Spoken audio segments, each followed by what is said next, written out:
Yo, yo, yo, yo, yo. What's up, what's up, what's up? Give up the rock and hello to my fellow revolutionaries. You know who you are, and welcome to today's stream, which is coming to you live from two sources. That's right. We are doing our live stream today from YouTube, and I've got a stream going up on TikTok. So if that's you listening from either realm, I'd like to say hello to you digitally, as we do a very incredible investigation today into an association between Hulk Hogan and Epstein. It's not something that you're going to come across every day. I'll tell you that much for free. Oh, wait, this is YouTube. Never mind. I've got Avalavo saying hi on the stream chat on Discord. So if you are interested in getting involved in the conversation, the chat in an alternative way, then I would tell you to go over onto our Discord. If you can't speak on YouTube for some reason, maybe you don't have access to the comments because you don't have a login or something like that, then yeah, go over to the Discord, and that's where you can get involved in the conversation. What's up, my rockin' dog? It's good to see you, Avalava. So am I playing this alternative ending or not? Because you said this is YouTube, but like I'm not objecting to put in YouTube videos. I've got my free tube up; it's ready to go. For anyone who's watching this on TikTok, I would suggest to you to go to the link in my bio if you want to be across this, and go to YouTube. That's where the real live stream is at. And today we are looking at an absolutely incredible link between Hulk Hogan and Jeffrey Epstein. Now, as all of the stuff that's going on right now when it comes to Epstein, anyone rich and powerful and somehow in this orbit or dragnet, honestly, like associated with Trump or anything like that, who suddenly and dies in a timely manner, let's say, at this point in time, if you're not raising question marks about what the hell is going on here, then like we've all failed to learn an important lesson about how intricate the web of lies and deceit and craziness is that is surrounding this whole situation. This is not what the media tells us. The conversation, I think, is the lesson about Epstein. It's what we can pick up from the general vibe of what goes on until at this incredibly weird and strange level of the ultra wealthy, rich and powerful, the celebrities, and everybody else that's associated with this, the intelligence services. Like, when you think that there's a connection that's just too crazy to be true, then you know what? There's probably some credibility. And we're going to go through that point by point today. We're going to go through and unpack whether or not there's any plausibility to the idea that there is a connection between Hulk Hogan, and Epstein somehow. Maybe not directly, maybe they moved in similar circles, they had associations, but it is very strange that like there's lots of people committing suicide or, dying of natural causes around this time where there's all this drama about releasing the Epstein files. Remember, this is potentially incriminating evidence on some of the most powerful people on planet Earth, the who's who of the bourgeoisie, like the most powerful movers and shakers of our time in our society. And when people start to, their lives start ending, like you gotta just ask the question and scratch a little, right? Like, where's the fun in not going down that rabbit hole? Voltator, hello, I like the waves. We've got Cheesed Swiss first time, I believe, in a YouTube stream, and we got a number of people joining us on the TikTok live stream. So if that's you on TikTok and you want to actually get the proper stream, like the full stream with all the videos and like the interaction and stuff like that, YouTube link in the bio. Go and do yourself a favor and join us on YouTube so you can see all of the content we're going to be looking at, because you only get to see my lovely face on TikTok. But yes, hello, cheesed Swiss Indoctrinathan. It's good to see you. Wait until you hear about his relationship with his daughter. I don't want to know, but like, this is the sort of stuff, right? This is the sort of stuff. Like, his relationship with his daughter, pretty sketchy. A lot of these wrestlers and stuff like that have some really scary relationships with their daughters. Trump, pretty scary relationship with his daughter. Pretty sketchy kind of stuff, but all feeds into this little Epstein kind of world where it's all like, very, very, very young women are always on the cards. Let's be honest. There's no real blurring there. There's no ambiguity. Very different value system for all these rich and powerful dudes. 4AS, yo, what's up, Indoctrinathan. Whether or not they were attached, Hulk was a creepy motherfucker, says Indoctrinathan. That's probably a pretty good way of surmising it, I would say. 4AS, give up the Epstein files. And a bit of a racist. Dilemmas. You're becoming a bit of a regular on these streams. Watch out, Dilemmas.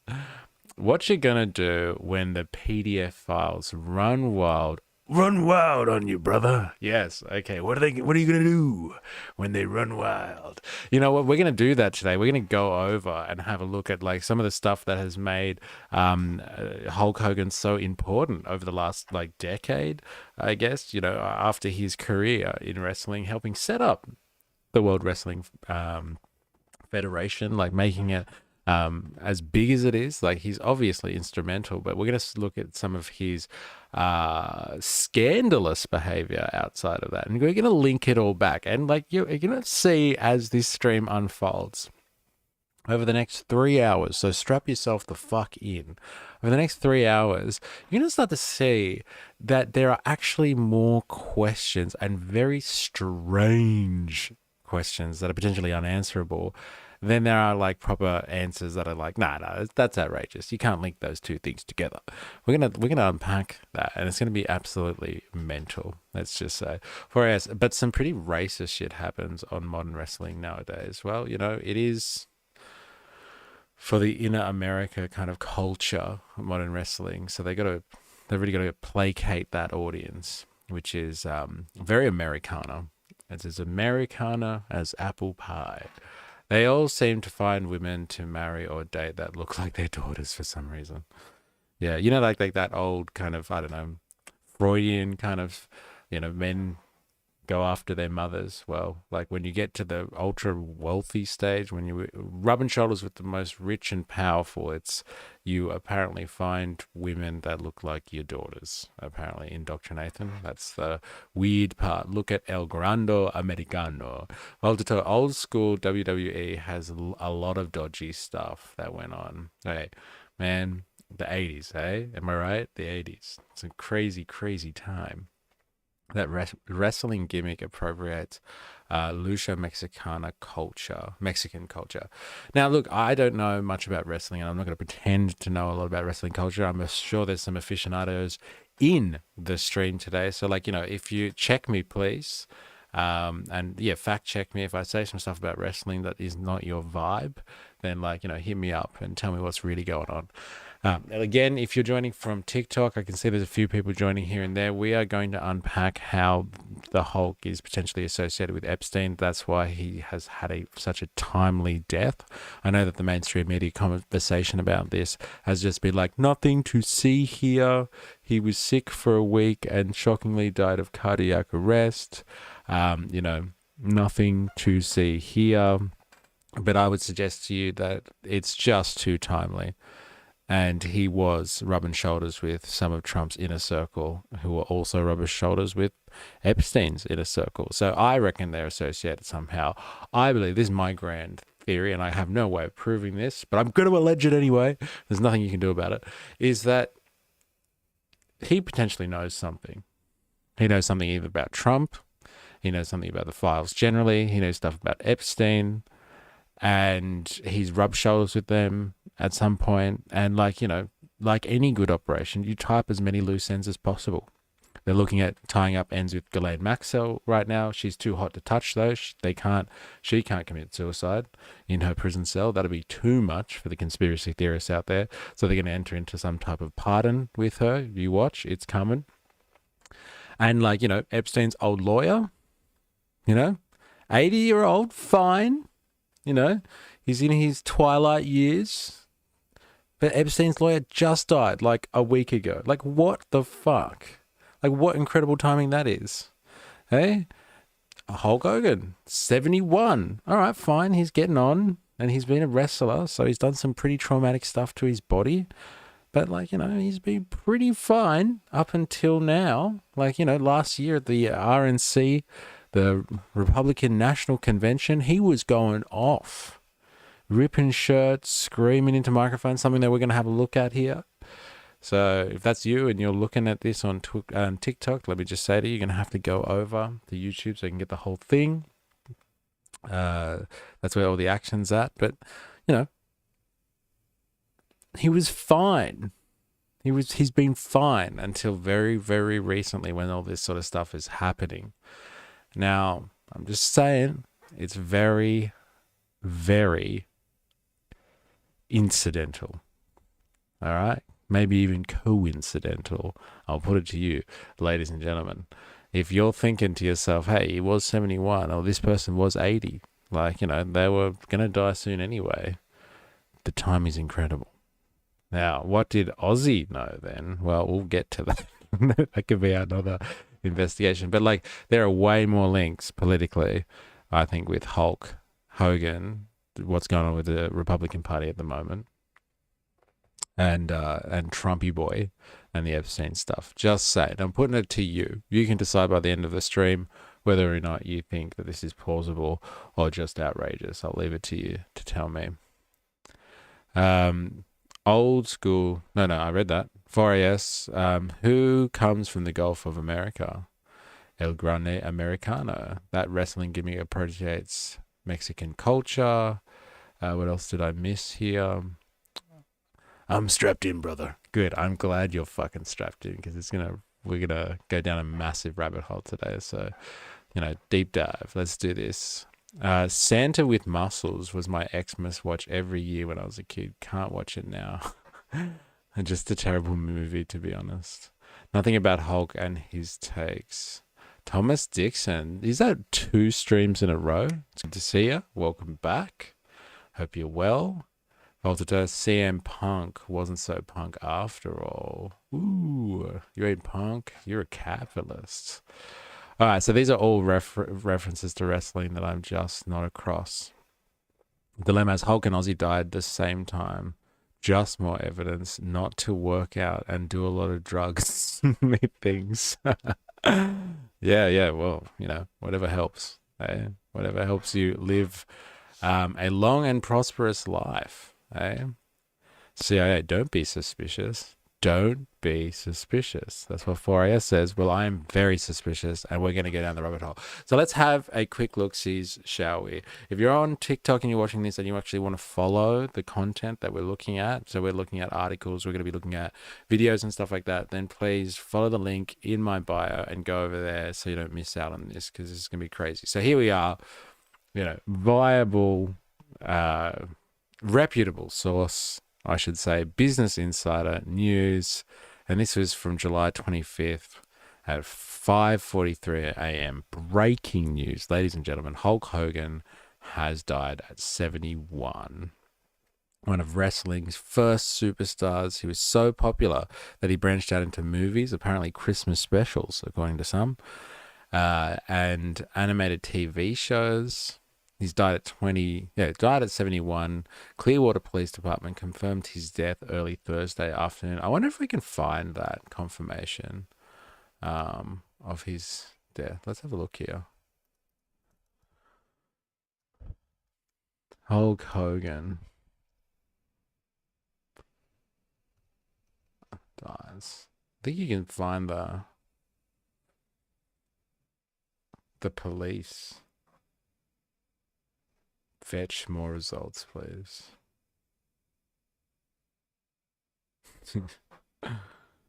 Give him tearing shirts. Let's see what the police. I'm sure there's the police thing. Here it is, the police update. Here we go. Let's have a look at this quickly, just for some context. Rescue. Just before 10 a.m. today, Clearwater Fire and Rescue, along with the Clearwater Police Department, responded to a house in the 1000 block of El Dorado Avenue for a medical-related call. It was discovered at that time Terry Bollea, also known as Hulk Hogan, was experiencing a serious medical-related issue. Personnel provided medical treatment at that time and transported Mr. Bollea to Morton Plant Hospital, where he died at 11:17 a.m. The Clearwater Police Department is conducting a death investigation, which is standard in these types of cases. There are no signs of foul play or suspicious activity related to this call for service at this time. Our personnel is providing the family with the necessary... Hey, there's no foul play. It's all legit. They're doing their death investigation anyway, which is what you do. Okay? This is what you do. When somebody dies, you have a look into it. I get it. This is how we maintain order and civility in modern society. We don't leave any stone unturned. But so far, there's no evidence of foul play. And where's he died? In Florida. So maybe at his Florida home, Clearwater. Nothing to see here. Hey, it's complete credence on this one. I like that. There we go. So yeah, it seems to be all above board. And, you know, the police are giving a statement. I wonder if they do that for everyone or just celebrities. Okay?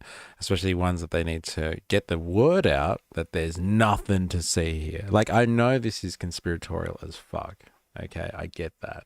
Someone's been censored already. Was that you, 4AS? Looks like that message has been redacted on my end. You bad man. Go to the censored comments. But yeah, they've gotten the word out real fast as possible. Nothing to see here. Very normal activity surrounding Hulk Hogan's death. Let us develop the situation a little bit more, shall we? For resources. I'm strongly encouraging everyone to keep the family in their thoughts and respect their privacy during this difficult time. We will not be answering any questions, but we will provide additional information when it becomes available. Any public records request should be filed through our public records section with the Clearwater Police Department. No records will be released today. Okay, so leave a family alone. They deserve their privacy. You know, it's good bourgeois talk for just like being polite in public. Fine. And we're not going to answer any fucking questions, so don't ask us. And if you really want to know something, then do an information request. A very governmental response there. Okay, nothing to see here. Don't badger the family. This is a private matter. Everything's normal. And don't ask us any questions. We're not answering them anyway. If you want to go through the usual bureaucratic channels, find out, do your investigations yourself. We're not incriminating ourselves by answering any of your stupid questions. Interesting. Our thoughts are with the family, and again, we ask everyone to respect their privacy during this difficult time. Thank you. All right, so that's the official take. Is nothing to see here, which is like normal. All right, it's very, very normal kind of stuff. But like, yeah, let's go back to the article if they say there's any gold in there. So Clearwater Beach. Does anyone actually know where Clearwater Beach is? 1000 block of El Dorado Avenue, Clear Beach. Let's see if we can find that. Has anyone been to Clearwater or Clearwater Beach before?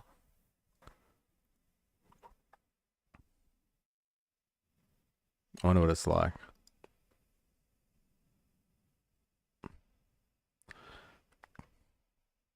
Gulf of Mexico, excuse me, Gulf of America. Hey, how outrageous. I wouldn't like that, brother. I wouldn't like that at all. Old Tampa Bay, near Tampa, near St. Petersburg, in Russia. Orlando. Okay, so like this is just like the... I wonder what it's like, if it's his flashy Palm Beach residence. Look at this. Right, beach access. I wish I lived in a place like that. Come on. All right, well, here we go. Very nice area. Water views, Clearwater Beach, El Dorado Avenue. Nothing to see here. Just a nice area in the Gulf of America. The internet calls it the Gulf of America. The Gulf of America. That doesn't work for me, brother. It doesn't work for me. All right. So, Chris Volo, Hogan's manager, told NBC Los Angeles that Hogan was surrounded by loved ones at his home. Hogan was one of wrestling's first superstars. Wrestling is now $1 billion industry. Okay, so this is where it comes from. Okay, like remember, wrestling and like all these people were kind of shot in the early days compared to what they are now. Like this is a multi-billion-dollar industry. So they are up there with the rich and the powerful. They're in Trump's administration. The McMahons are like important in Trump's administration, like filling out areas in certain departments, like the Department of Education. So they are now the richest people around. Like so here it is, Dana White's UFC merged with the WWE. Like this made them an entity that is estimated to be $21.4 billion. Like that's pretty incredible. So like people associated with this are no longer just like the plebs like you and me. They're no longer just the simple commoners out there. These are people that are wealthy, ultra wealthy, powerful, and in on moving and shaking how society really works. So yeah, he's recently been associated with MAGA rallies. He returned to wrestling multiple times in 2002 when he squared off against Dwayne "The Rock" Johnson, who we talk about like all the time in this stream and on this channel. Every time we say yo yo yo yo, give up the rock. 4AS is in the house talking about Dwayne "The Rock" Johnson. So. And then Hogan was associated with a lawsuit where he sued Gawker in 2013. Now, we're going to get to that. We're going to get to that. Because, like, I think that is the key to this whole kind of investigation that I want to hurtle us on today. What else we got here? This is going to be huge, this Gawker investigation. We'll get into that. Yeah, WrestleMania is like thousands of dollars to attend. It's bougie as fuck now. Booed off stage in his last appearance in April. Well, there you go. It's interesting. Yeah, and then he's just had this love of America, always. Made in America. Real beer will carry for real American beer. So your Real American Beer CEO Terry Francis told BI on Thursday that the company would move forward with the plan. Hulk loves some good American beer. So yeah, that's the general media breakdown, and there's your objective kind of breakdown from what's happened with the cops. The cops are basically like, it doesn't seem suspicious at all. Nothing to see here. We're not going to answer any questions. And if you want to know anything else, do an information request like every other person that wants to know stuff. We're not getting involved, and leave the family alone. So I think it's very typical kind of stuff. It's very interesting how like they don't want to answer any questions, and like they've called multiple times for privacy. Like, you know, that's not unusual, but like it's very much, look, just let sleeping dogs lie kind of attitude towards this whole one, which I think is rather interesting, if you ask me. It's very much, and like no one's really picking up on anything special going on. So let's be that guy. Let's get into it, and let's bring on the fucking revolution. It's a rock song. I think you can play it. I say fuck it. Let's get this rockin' revolution on. All right, we're going to have a quick interlude now to play a musical suggestion by none other than our friend Avalava, our fellow revolutionary. Let's check out what this is. It says here it's an alternative ending to the Joker, too.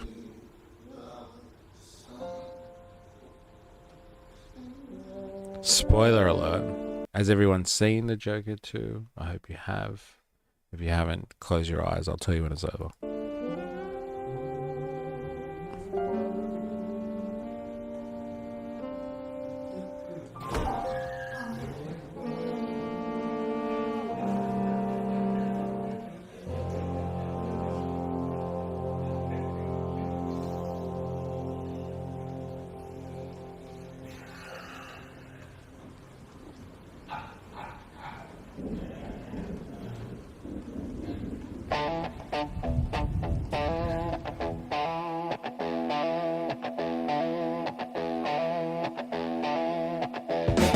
And the Joker goes on and on and on and on and on and on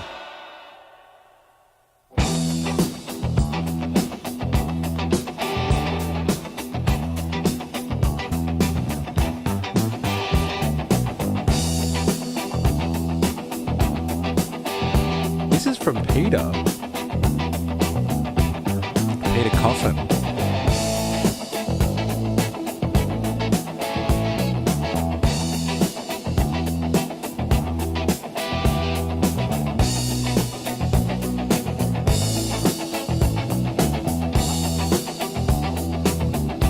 and the Joker goes on and on and on The music is funky.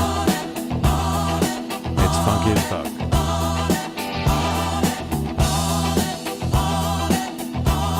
I think that's why we are listening to it. It's actually for the music today. And it is a rockin' revolution.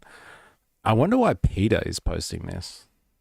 Why is Peter posting this? That's what I want to know. That's another rabbit hole I'm going to have to go down. So let us continue our little investigation here and have a look at, first of all, do we want to have a look at, like, let's talk about this. Do we want to have a look at dirt on the Hulk, or do we want to actually get straight into his association with politics so far? Because there's been some interesting stuff that has happened with regards to Hulk Hogan. So let's first, I think then, let's have a look first about his association with union busting, actually. Because, like, I've heard some claims in the Discord that the Hulk Hogan was despicable for a number of reasons. Not to trash people that have recently died, but, like, he's no clean character. And I think we're going to have to build kind of a character reference for him as we go through this investigation into potentially some of the stuff that he's been up to and maybe associated with. So let's have a look at this call that he's a union busting scab, which is, yes, the call that has been made in the Discord. So let's see if there's any credence to that, any clear water going on there. I got Here it is. This is Jesse Ventura. I don't know who the fuck this is. So if there's any wrestling people on the stream at the moment who know a lot about Jesse Ventura, then, like, hit us up, give us the background. But I'm assuming these people were wrestling together at the same time, both heavyweights in the industry, one pro-unionization and the other being Hulk Hogan, who was very anti wanting to unionize and was sucking out of Vince McMahon's asshole, largely. It's from Peter. It's just a rockin' song. Yeah, okay, Peter. I wonder if did Peter write the music? He seems to be very talented, ye old Peter. All right, let's have a look here at what Hulk has been accused of in our Discord and our movement of being, an anti-union thug. Let's see if there's any credence to that. If you start working with WWE again, would you consider burying the hatchet with Hulk Hogan? no. Conversation, at least? No. I don't know. When was the last time you spoke to Hulk Hogan? I don't know. He betrayed me to an extent. Well, I'll tell you the story. That's 30 years ago, right? Yeah, but He betrayed me. Like, they're really good actors too, though. I think he made the song. Yeah, Peter's very talented. There you go. Yeah, look, these guys are great actors. Like, no, that motherfucker betrayed me. And if I see him again, I'll kill him. Like, they're good actors. You got to remember that at the end of the day. But like, it doesn't mean this story is not true. But they are performers. They're great performers, these guys. This was just prior to WrestleMania 2. We were all in a dressing room, and there was nobody from the office. I waited, and I got up on a chair, and I told everybody, now is our time to unionize. I said, all the publicity's gone out on WrestleMania. I said, if we refuse to wrestle, unless union negotiators are brought in, it's federal law. They have to be brought in. It's the law. And I said, and then if we can get the Charlotte guys to join us, we can freeze them, freeze Vince, and force them to do collective bargaining, and we can finally get a union. And I gave my impact. This guy's a sick dog, bro. Like, already. Hey? Jesse's the guy, man. Ventura was a seal in Nam before it was cool. There you go. Jesse is also the former governor of Minnesota. Yeah, won as a left-wing independent. There you go. Jesse also regrets he's going to Nam. Well, so far, talking about collective organizing, what a bloke. Passion speech, right? The next day I go home, my phone rings. It's Vince. What the union, da-da-da. I said, Vince, I fought him. I said, Vince, I'm not talking about just fighting you and that. I said, right now, this was 1980s. I said, right now, I pay $5,000 a year for health care for my family. If we had a union, I might only have to pay $1,250. Because there's strength in numbers. Sure. I said, what about all the guys I've seen that give 30 years to this business, and in the end, they ain't got a pot to piss in or a window to throw it out of? If we had a union, maybe they could retire with $500 a month. Something. Yeah. I said, why? And you know what did it for me? I was in Las Vegas, and I got on an elevator. And you know who got on the elevator with me? Who? A great big offensive guard from the Oakland Raiders by the name of Gene Upshaw. Do you know who Gene Upshaw was? Yeah. Head of the NFL Players Association. I got on that elevator, and Gene Upshaw, I said, hi, Gene. Hey, Jesse, nice to meet you. Gene's big black finger went up in the air, and he goes, you boys need a union. And I said, I know. Gene Upshaw sparked me and said, you boys need a union. I said, I know we do. So I stood up. I gave my impassioned thing to unionize. Vince. You need a union. There you go. Hey, there's one. It's not bad, hey? Like, these are like massive, I don't know if you can call them sporting people or not, but like, let's just call them entertainers right now. NFL entertainers, wrestling entertainers, meeting each other in the halls of the rich and powerful and telling each other they got to unionize. They got to get together. Power in numbers. I like this story. Like, why don't they integrate these narratives into the wrestling storylines? That's where you get me. You get me. Yeah, I know. How's the imagery, right? Telling the wrestler, you need a union. Called me on the carpet the next day. I didn't care. I was going to do Predator. And then when I came back to Vince, I told Vince, you don't have to worry about me speaking out on union no more. He goes, really? Why not? I said, I got mine. Screen Actors Guild. I said, I now get health benefits, retirement. Right now, with the little shit that I did in Hollywood, I'm retired on over $50,000 a year from SAG. I get over $50,000 a year. Still. Right now. Wow. I'm collecting it. It's my retirement. Wow. And so when I came back to Vince, I said, you don't need to worry about me. If these dummies don't want to protect themselves, screw them. I tried. I said, I got my SAG card, and I'm on retirement right now. I started at age 70. Started collecting, and I made it up to where I make over $50,000 a year in SAG retirement. And then I have after retirement too. Wow. Which is the broadcasters. Yeah. And I could never figure this one out. But then it came to me. Why, since wrestling's on TV every week, why weren't they required to join AFTRA? You want to know why? Why? Healthcare. You think AFTRA wants to bring in 1,000 wrestlers into their healthcare system? It would bankrupt them. That can be the only reason. Yeah. Because they're on TV every week on television. Why aren't they required to join AFTRA? Yeah. Jesse, this has been an honor and a privilege to be able to sit with you. Well, I've told you more than I wanted to. But backstories. But getting back to the Hogan thing, if we finish up on that. Yeah. What ended up happening was So he tried to cut him off. He's like, fuck, he's saying too much shit. It's time to end the interview. Shut up, old man. this, and that's why I know he did it. Because when I sued the WWF over royalties for videotape, I used to say to Vince all the time, Vince, how come everything I do in Hollywood, I get royalties, and everything I do for you, I get nothing? Why is that? Why are you different than Hollywood? Well, I said, could it be a union? Could that be the difference? And so getting back to what had happened was when I sued the WWF, we had to take Vince's deposition. So me and my lawyer flew to Connecticut. Now I can't say nothing because you sit in a deposition. I got to stay silent. But I told my attorney the whole story. I said, if you can find out who ratted me, who was the rat? Who was the, as we called them, what were they called in the old days? What did they call them again? Stooge. Yeah, office stooge. That's what it was called in the old traditional days of territories.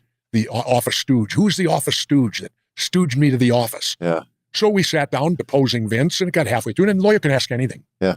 And my attorney says to Vince, Mr. McMahon, he said, has there ever been a union in wrestling? And Vince goes, no. Has anyone ever tried to form one? And Vince paused a moment. He said, yeah. He said, I think Jesse Ventura spouted his mouth off about it one time, years ago. My attorney said, really? He said, how did you know, did you hear Mr. Ventura? Talk about unionizing? Yeah. And Vince said, no. My attorney said, well, then how did you know? With no hesitation. Vince answered, Hulk Hogan told me. Now he's under sworn deposition here. Well, fucking well. Hey, they finally spilled the beans. It was him, the snake. So, like, he's obviously very chummy with the McMahons. He's like a massive, figure in world wrestling, entertainment. Obviously seminal in setting up this empire that is now worth $20 billion. Like your originals, your rock stars, your superstars that help make the franchise.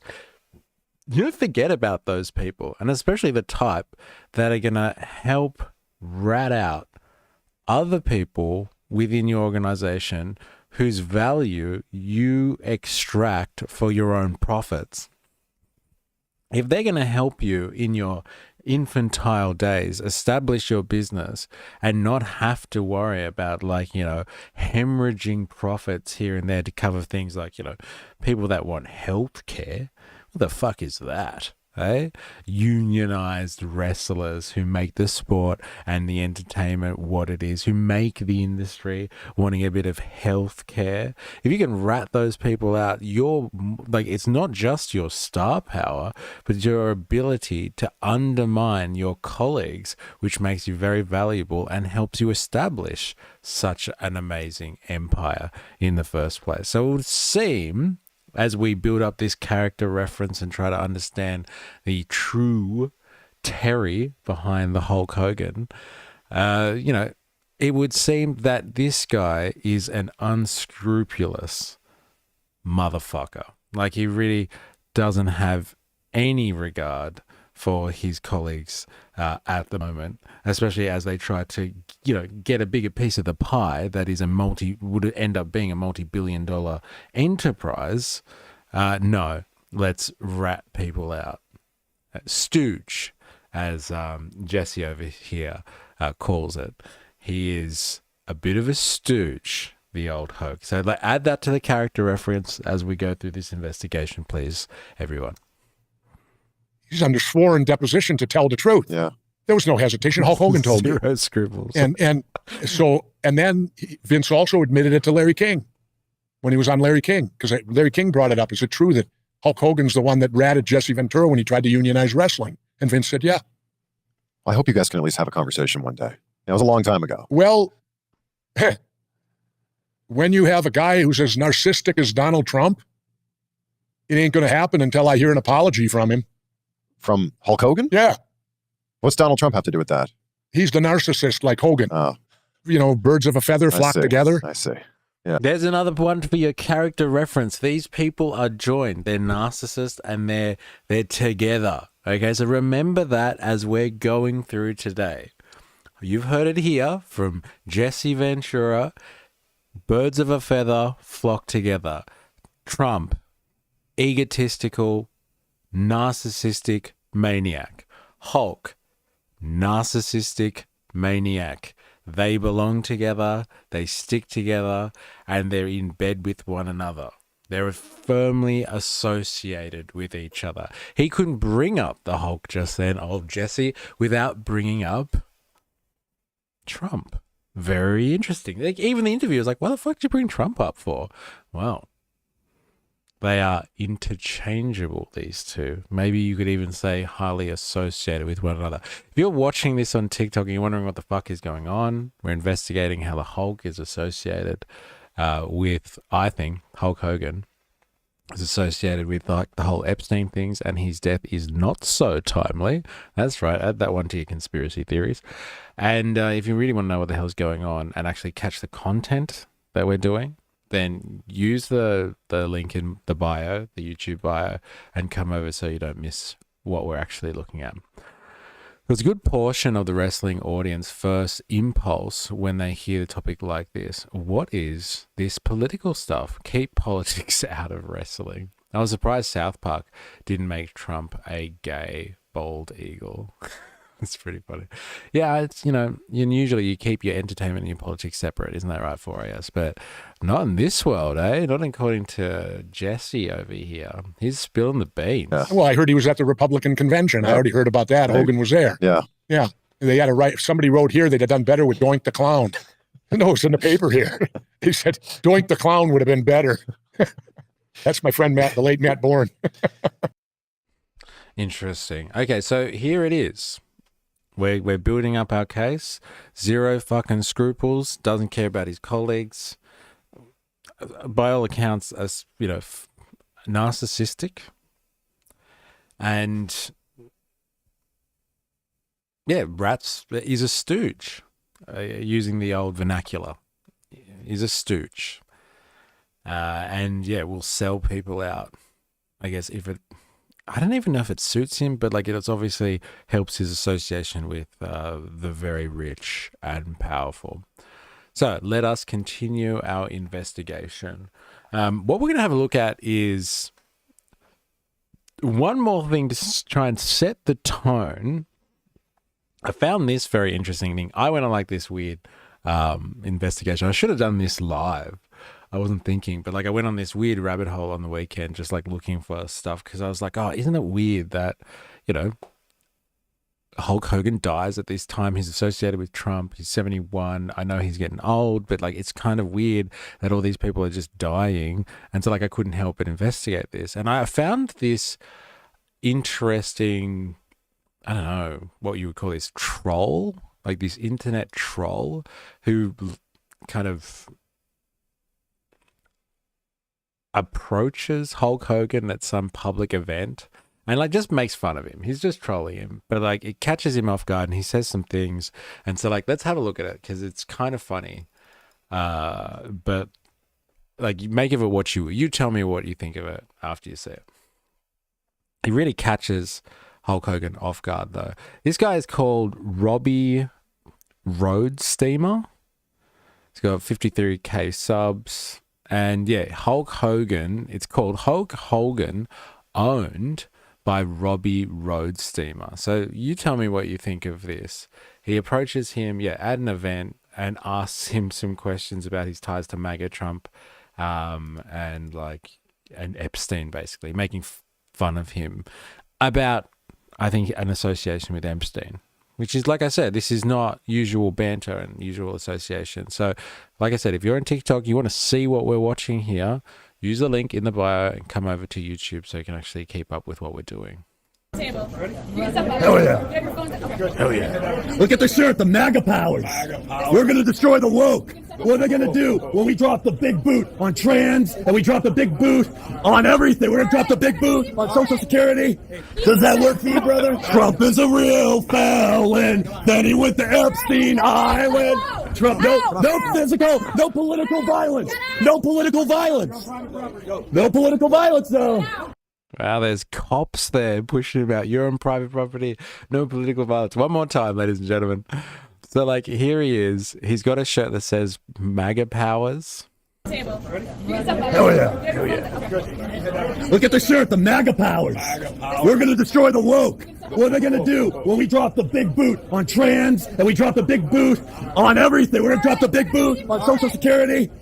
We're gonna drop the big boot on Social Security on trans. Does that work for you, brother? Trump is a real felon. Then he went to Epstein Island. Trump, no physical, no political violence. No political violence. No political violence, though. So like this is interesting because he's calling him out directly and saying, you know, Trump's a felon. You're associated with him now, and Trump went to Epstein Island. I don't know if the insinuation there is that, you know, you're associated with someone that went to Epstein Island, or, you know stuff, buddy, and your mates are hanging out with Epstein in the Virgin Islands somewhere on an island coincidentally, geographically named, what is it? Little Prince something Island, Little Prince James, and there's large or big Prince James Island. They've been hanging out with Epstein and you're associated with it somehow. So, like, that's the troll to throw him off a little bit. And there it is. Because of the Trump and Satan scene. Now, this is from August 29, 2024. So this is old. This is almost a year ago. Hulk's face, like something is triggering the dissolution of cognitive doublethink. He's triggering the dissolution of cognitive doublethink. Yeah, it's really it's caught him out. And for someone as so as aggressive and animated as Hulk Hogan, I would have expected a different response from him. Something like a little bit less deer in headlights and a little bit more, hey, get the fuck out of my face, brother, like kind of thing. Like he's doing this is his real American beer launch. So you can see he's obviously at a bottle-o, and a bottle-o for any Americans that are watching this is Australian talk for a purveyor of alcoholic beverages, an establishment that retails alcohol. He's at a bottle-o doing a sign-in, and like along comes Robbie here, Robbie Road Steamer. Let's watch it one more time, just for shits and giggles. Hell yeah. Look at the shirt, the MAGA powers. We're going to destroy the woke. What are they going to do when we drop the big boot on trans and we drop the big boot on everything? We're going to drop the big boot on Social Security. Does that work for you, brother? Trump is a real felon. Then he went to Epstein Island. Trump, no physical, no political violence. No political violence. No political violence, though.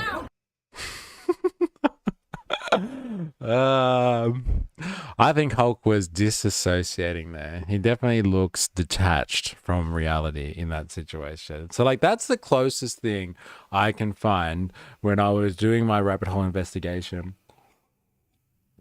and trying to get someone making fun of the Hulk for Epstein. Remember when Ricky Jarvis, I'm pretty sure his name was, went on that like rant at like, I don't know, the Golden Globes or maybe it was the Oscars or something like that, and was like going after people and like talking about Epstein and was saying like, all you people out there right now, you're all covering up for like, human sex trafficking and child sex trafficking and all that sort of stuff. Epstein was a monster and you're all associated with him. He's calling him out. Like, this guy is, rubbing up Hulk Hogan and his association with Trump. And this is well before this RNC kind of interlude where he gets up and starts, campaigning for Donald Trump. Like, where are you, brother? All the little MAGAs out there, the MAGAites, the Trumpites, we're gonna take the world by storm, like all that sort of stuff. So let's have a look at that now. Let's see how all of this manifests, this history of Trump's association with wrestling, and they meet each other, I think, for the first time in the 90s, I'm pretty sure. The first time in the 90s, Trump is holding some type of WrestleMania or some type of wrestling event at one of his properties that he owns, and he's trying to kind of, I guess you would say, promote it as a venue for large scale events. And so Trump comes out and meets Hulk Hogan for the first time. This is like, I want to say the early 90s or something like that, maybe the late 80s. And they've kind of been associated with each other ever since that. And you see the long progression of Trump's association with wrestling, and as they become more and more rich and powerful. And it would seem that the Hulk is also on the rise with the Wrestling Federation, I guess you would say, depending what you call it at this point, and supporting the top people in that association as well, like Trump is. So they're running in the same circles now since the early 90s, maybe the end of the 80s. Cheese Swiss says John Cena and Dave Bautista also live in Clearwater. Okay, so this is like the retirement village of washed up or old and retired wrestlers. There you go. Very interesting.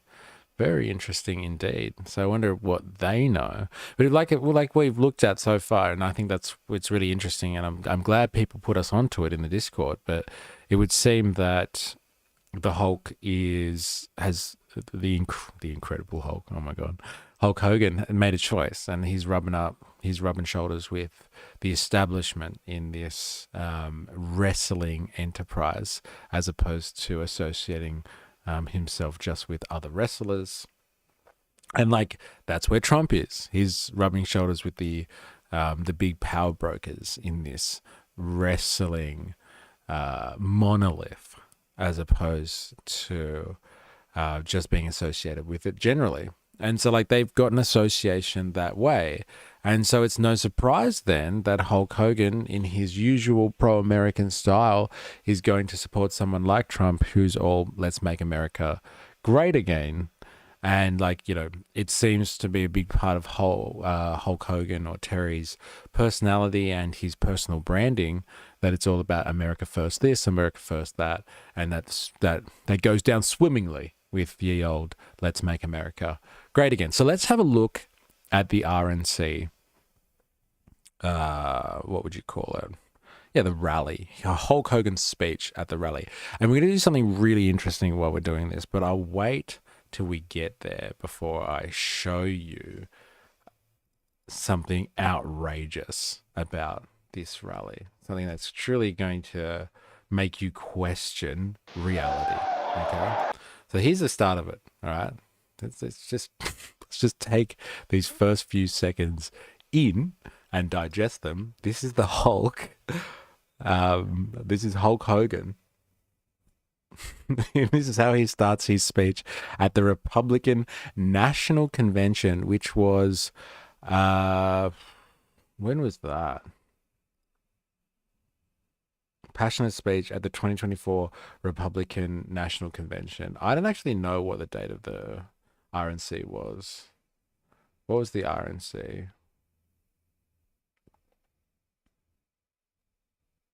I don't know if they put that in here. No, I don't know. Let's have a look. Clearwater. So good. We're going to have to go to Clearwater and continue this investigation there. All right, so the Republican National Convention 2024. It was July 15th to 18th, 2024 in Wisconsin. Okay, so that's interesting that it was on these dates. So it was mid 2024, and that guy, Rhodey Steamer or whatever his name was, he rocked up and challenged Hulk Hogan after that on the 29th of August, it would seem. Or that's when he uploaded it anyway. So those two things kind of joined together in some progression there. It makes sense that he's going after him and calling out his association with Trump or making fun of it after he's appeared at the RNC. So let's have a look at this speech, because like I said, we're going to do something pretty crazy here. It was July, just after he was shot. Okay, and then here we have Terry waving the American flag as he gets up to speak. Now, this is going to be really entertaining. I know you're going to absolutely love this. So strap yourself in to watch this very, very entertaining piece. But we're going to do, like I said, we're going to do something really fucking interesting as we watch this. And like we'll stop when he stops for applause, and we'll do something crazy.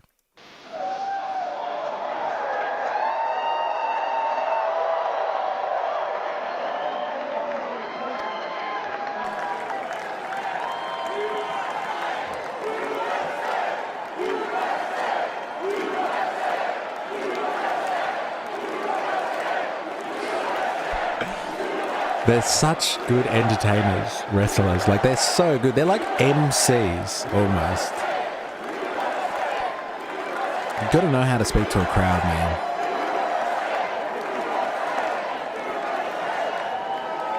Well, let me tell you something, brother. It's You know good, something? man. When I came here tonight, there was so much energy in this room.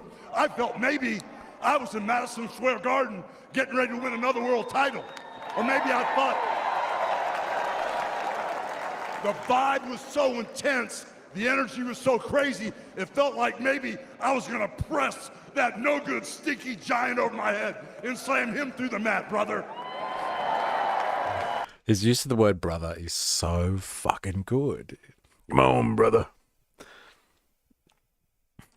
Is it that wrestlers are good actors or Americans are naturally gullible? You know what? I think there's a bit of both going on there, because I must admit, American audiences are much easier to impress, I would say, than like especially Australian audiences. They can be very, very discerning and difficult to please, but Americans are very encouraging people. Like, have you ever had to perform in front of Americans before? Like, even if you do a shit job, they're just like, oh, that was really good. Like, you did very, very well.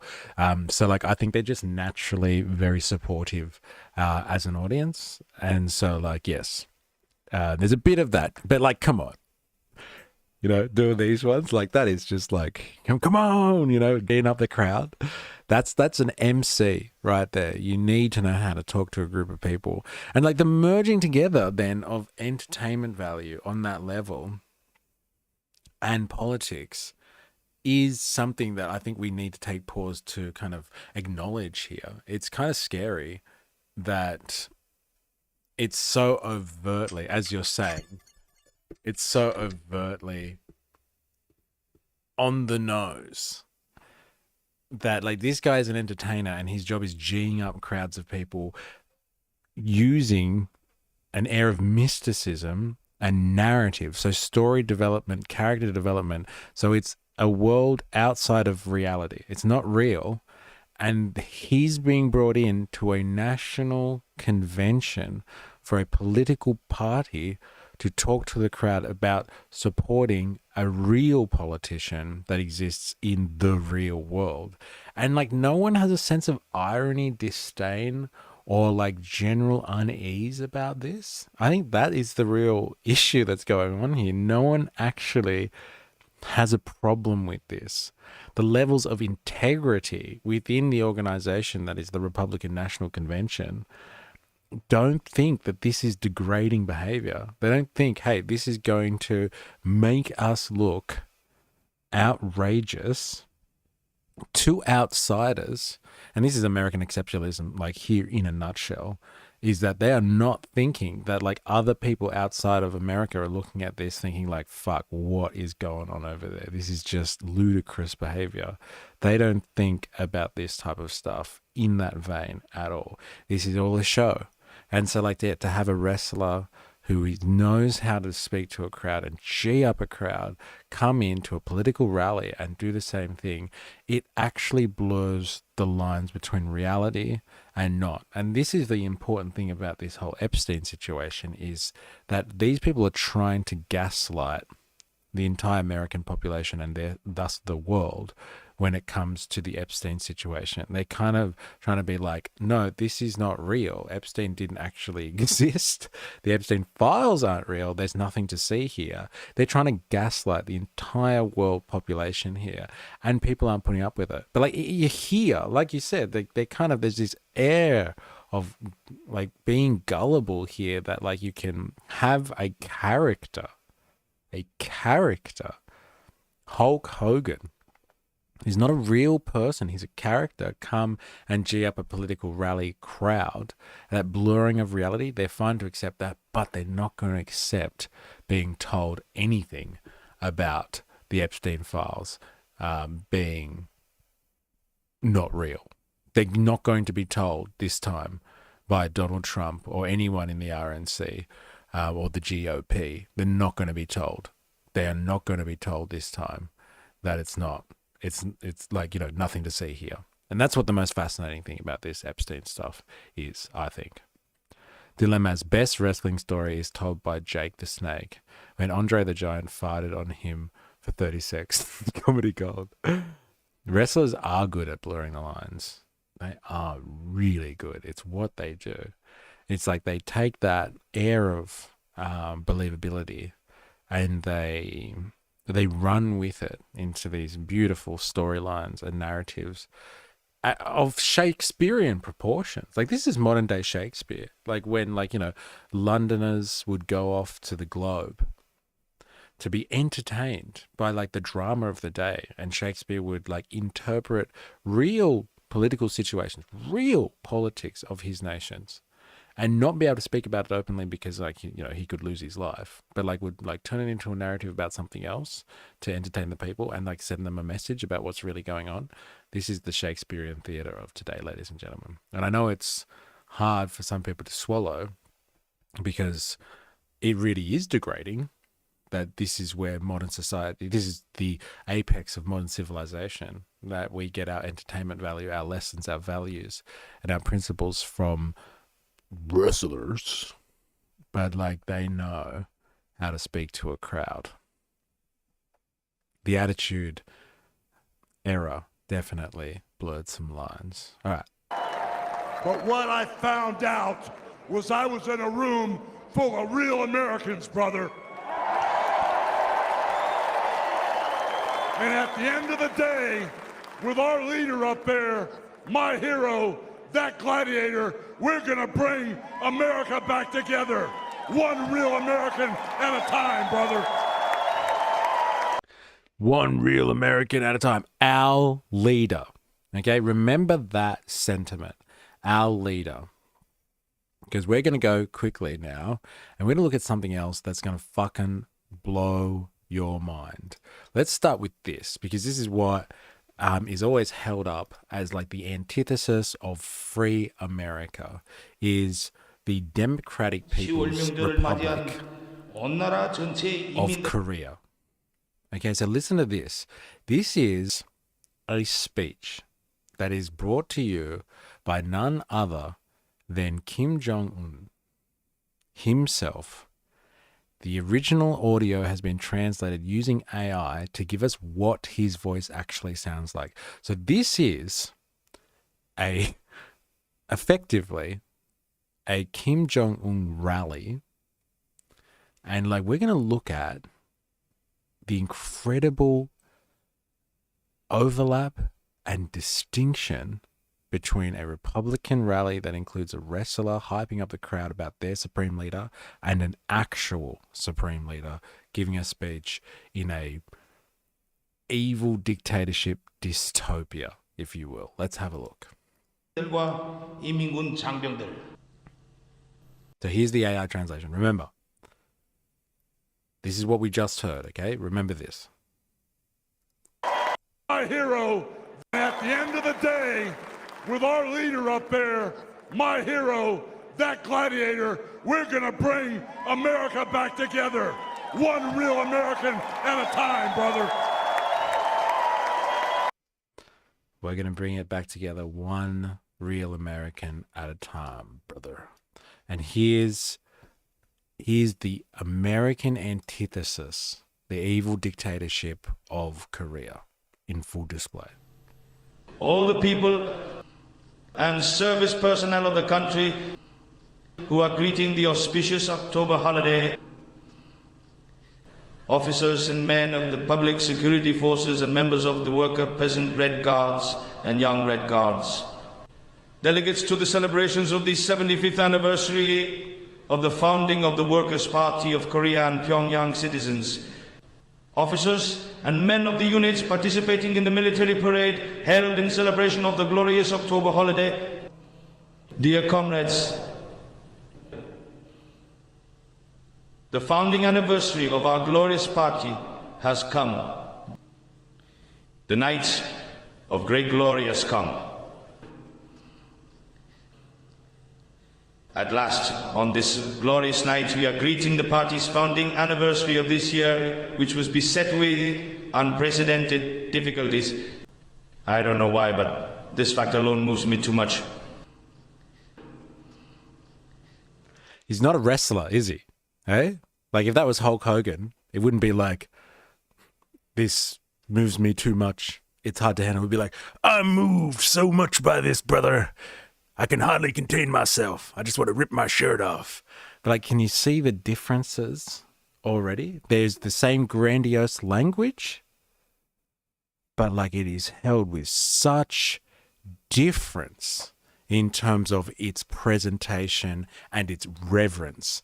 There is zero reverence right now in the RNC convention that has got a pro wrestler in to do a speech about their supreme leader. And here you have the supreme leader very respectfully talking about the 75th anniversary of the Korean Workers' Party and addressing his people in a very solemn and respectful way. Very, very interesting. If you're watching this on TikTok and you want to know what the hell's going on, we're comparing Hulk Hogan's RNC delivery speech about Supreme Leader Trump to an actual speech given by Kim Jong-un, the leader of the Democratic Republic of Korea. We're actually comparing the two speeches. So go over, there's a link in the bio.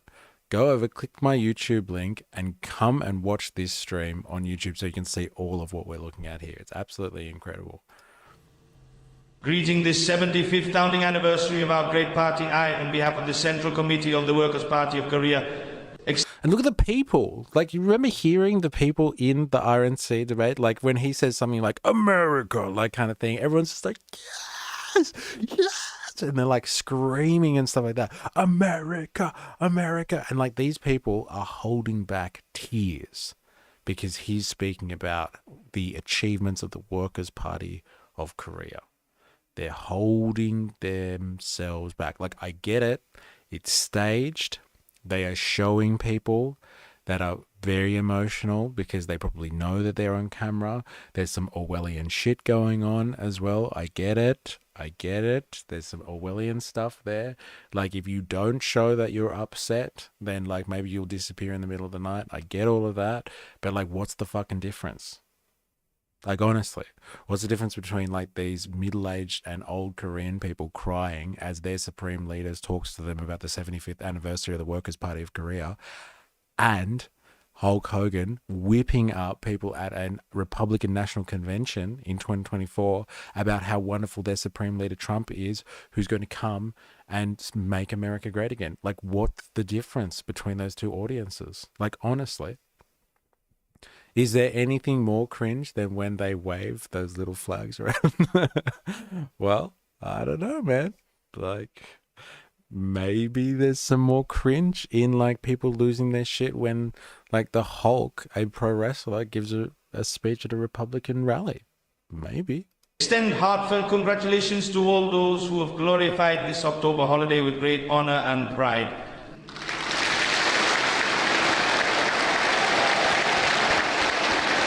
I love how he's like kind of too chunky to clap properly, while like everyone else is like obviously, you know, lean, let's say.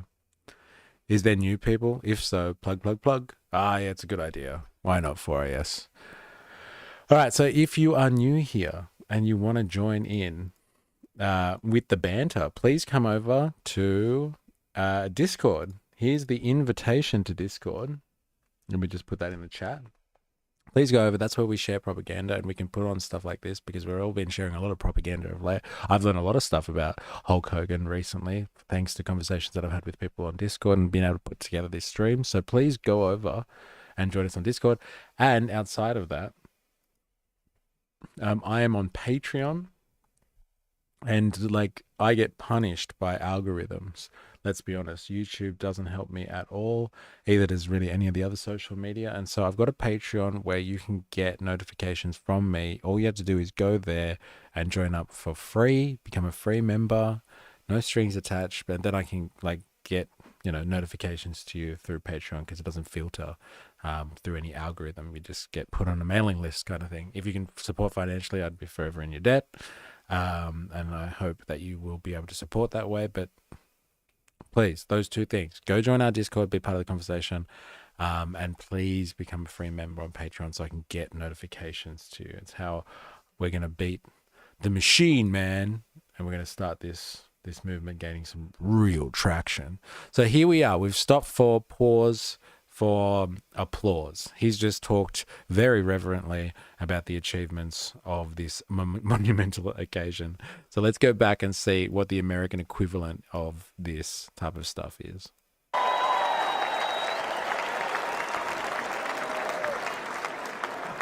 You know something?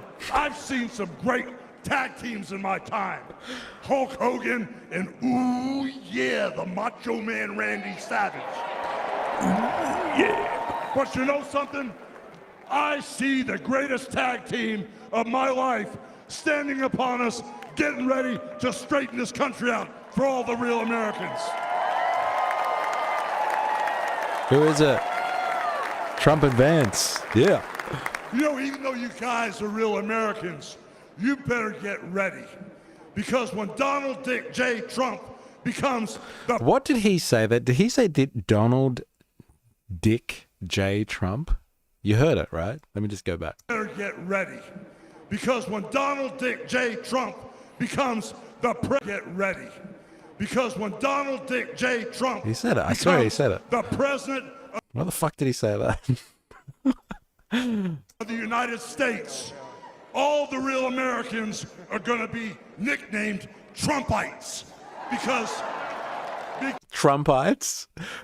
So yeah, he said it. Thank you. I thought he said it as well. Listen to this Trumpite rant, okay? Are you ready to be a Trumpite? Well, you real Americans out there, when Trump becomes supreme leader for the second time, we're all going to be Trumpites. It's like, I don't know, people that love Trotsky or something like that. There's Trotskyites, and now there's Trumpites. Step aside socialist revolution, the never-ending revolution. Bring on the Trumpites of the world. They're coming to get you. Are going to be nicknamed Trumpites because all the Trumpites are going to be running wild for 4 years. So with the power of Donald J. Trump and all the Trumpites running wild, America is going to get back on track. And like Donald J. Trump said, America is going to be great again. So with all the little Trumpites running wild, remember, all the little Trumpites running wild, America is going to be great again. Remember that, okay? That's how the world really works. Trumpites run wild. And like, you know, that's absurd language, right? You think of that and you're just like, it's pretty crazy. Is it too crazy though? Is it really that crazy? Like, would anyone else refer to like their people as, you know, their own minions that will do their bidding and like control a country from top to bottom? I don't know. Maybe some evil dictator somewhere with a whole army of their own whatever arts. Eh?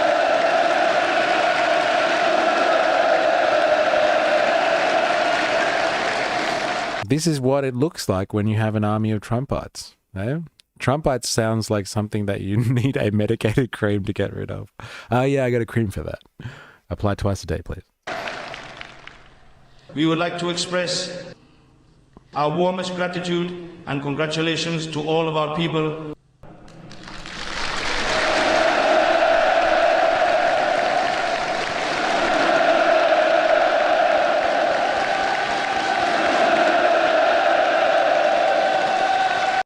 looking at an army of Trumpites. Maybe with an army, they might be able to storm the Capitol. Eh? I don't know. I'm just asking questions.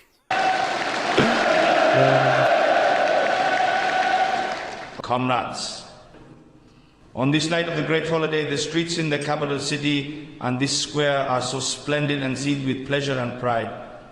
But we must not forget that this glorious moment of today is being defended by the many party members, workers and service personnel of our revolutionary armed forces who are performing unassuming efforts and devotion across the country. How many people have made devoted efforts, overcoming harsh circumstances this year, so as to bring about and defend this glorious moment of today? How many challenges have we overcome to come as far as here? In particular, our service personnel performed devotion on the anti-epidemic front and the front of removing the after effects of natural disasters which we had to face this year unexpectedly. No one would approach their patriotic and heroic devotion without shedding tears of gratitude. They would say that defending their country, people and revolution is a task inherent to the People's Army, but the pains they have taken are too great. They have undertaken to perform too many tasks and have taken too great pains. This is why I feel deep regret for them, and I feel pain in my heart as they are not all here at this glorious night with us.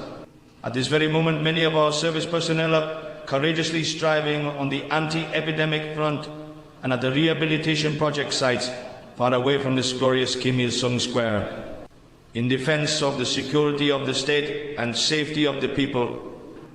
Our army is performing its mission as a motive force of national defense with such credit in the face of unforeseen challenges posed by the epidemic and the forces of nature, as well as the military threats by the hostile forces.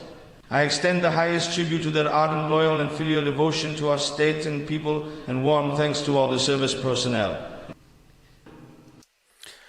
Very interesting, isn't it?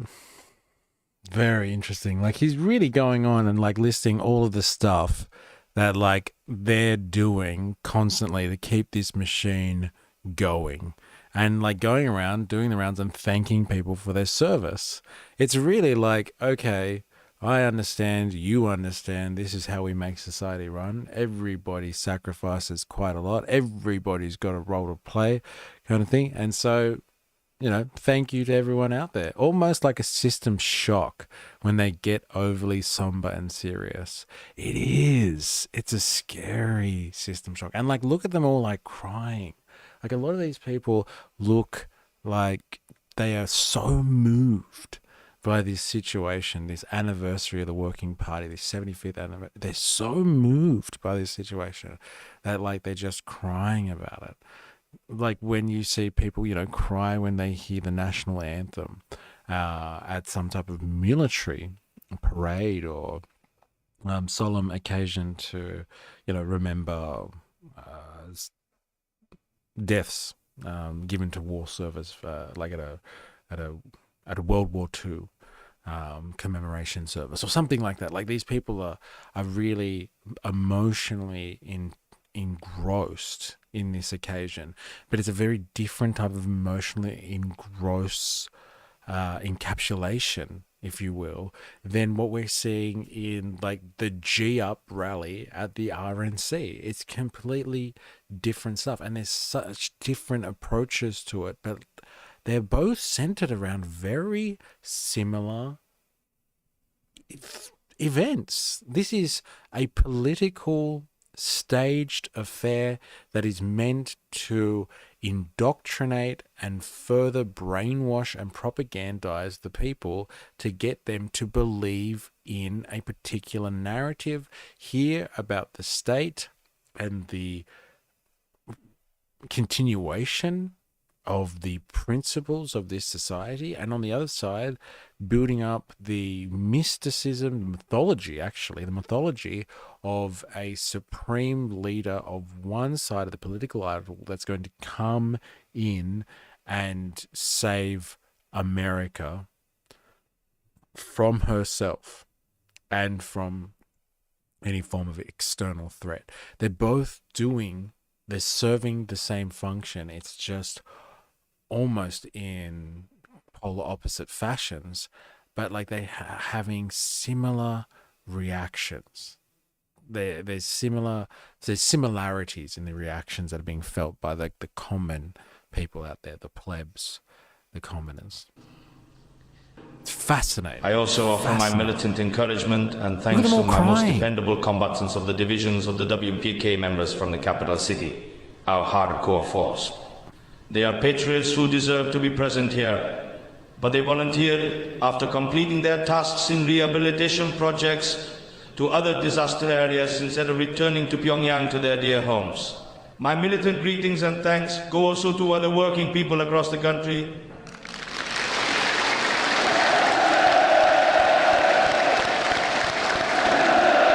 Fascinating.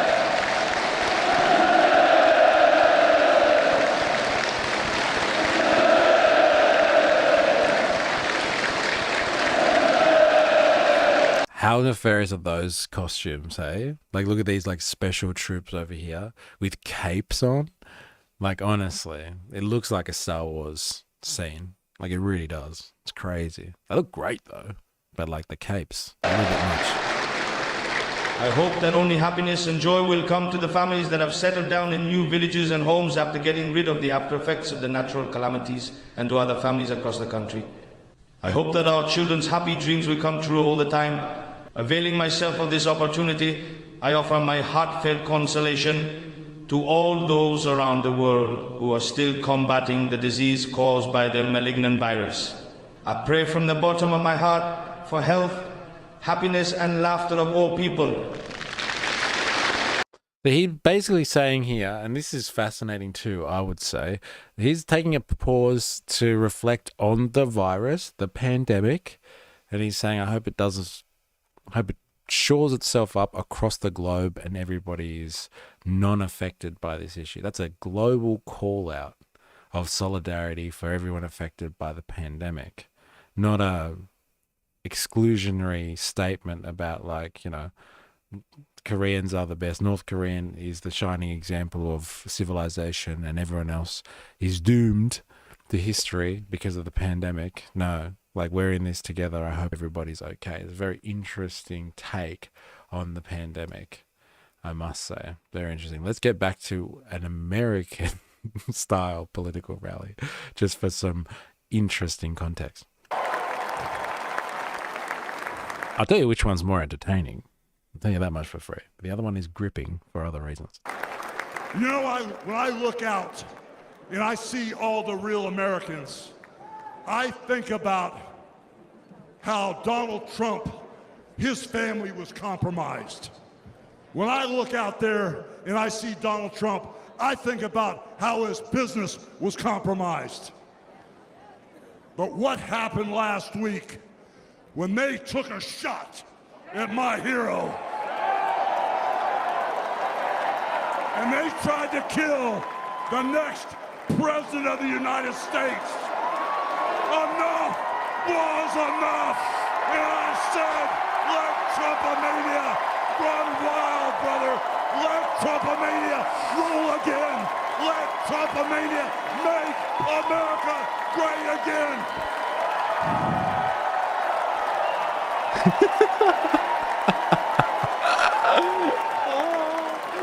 Oh, yes, it's so good. One more time. Sorry. America mania. He tried to kill the next president of the United States. Enough was enough, and I said, let Trumpomania run wild, brother. Let Trumpomania rule again. Let Trumpomania make America great again. He's such an entertainer. Fuck. So good.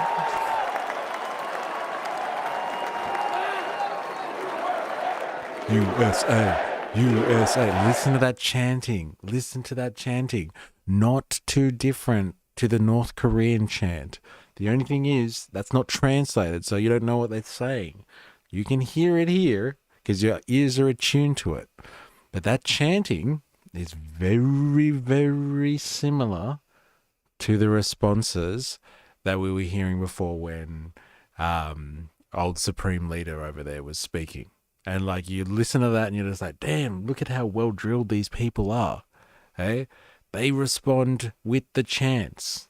They know when to chant and when not to chant. Interesting dichotomy.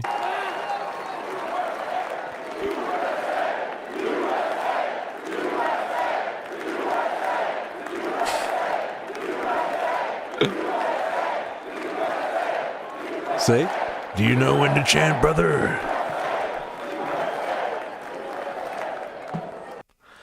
I think it's weird how we know more about a cheating CEO at a Coldplay concert than we do about crooks at Butler.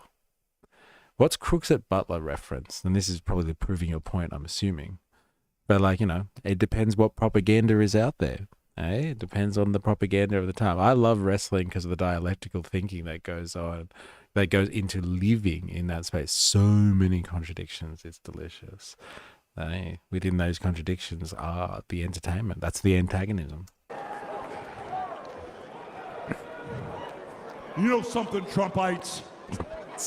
I didn't. Oh, Trump shooter. Ah. Matthew Crooks, I think his name was. Thomas Matthew Crooks.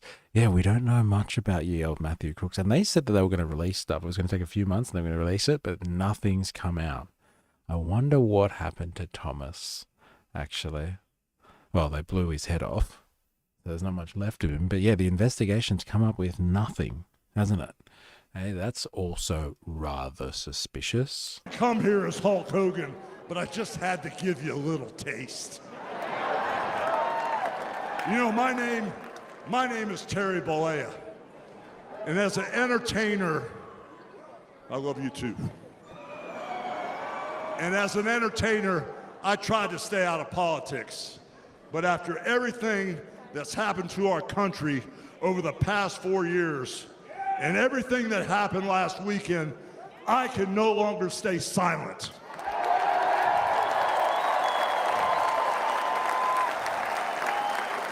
I'm here tonight because I want the world to know that Donald Trump is a real American hero. And I'm proud to support my hero as the next president of this United States. Yeah, all right. America. America. All right, let's go back to Korea. Look at that chanting. I wonder what they're saying. Maybe they're saying USA, USA. Look at him. Look at him. He's fucking crying. Like, he's as good an actor as Terry Bollea. Look at that. He's crying after he thanks the workers of Korea for their outstanding efforts. Look at that.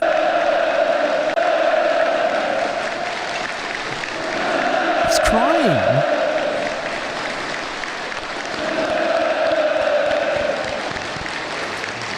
Like, I thought it was enough, the people in the audience crying. I was like, I'm sure they've just picked the right camera angles and they know which people are the best criers and they're just going to, you know, play them a few times over and over again.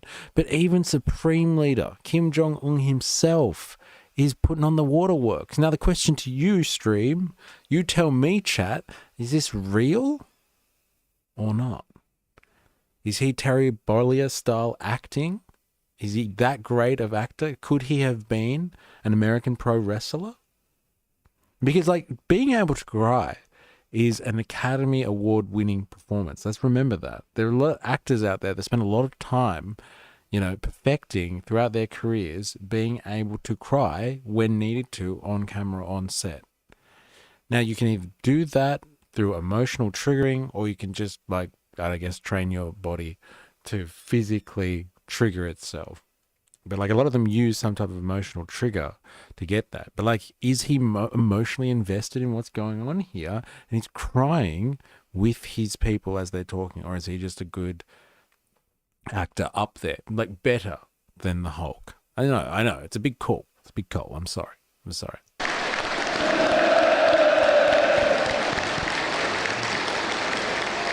I also send this warm wish to our dear fellow countrymen in the South and hope that this health crisis ends soon. Talking about the South. That's crazy. Dilemmas. I saw The Interview. I think he's a pretty good actor. There you go. And the day would come when the North and South take each other's hand again.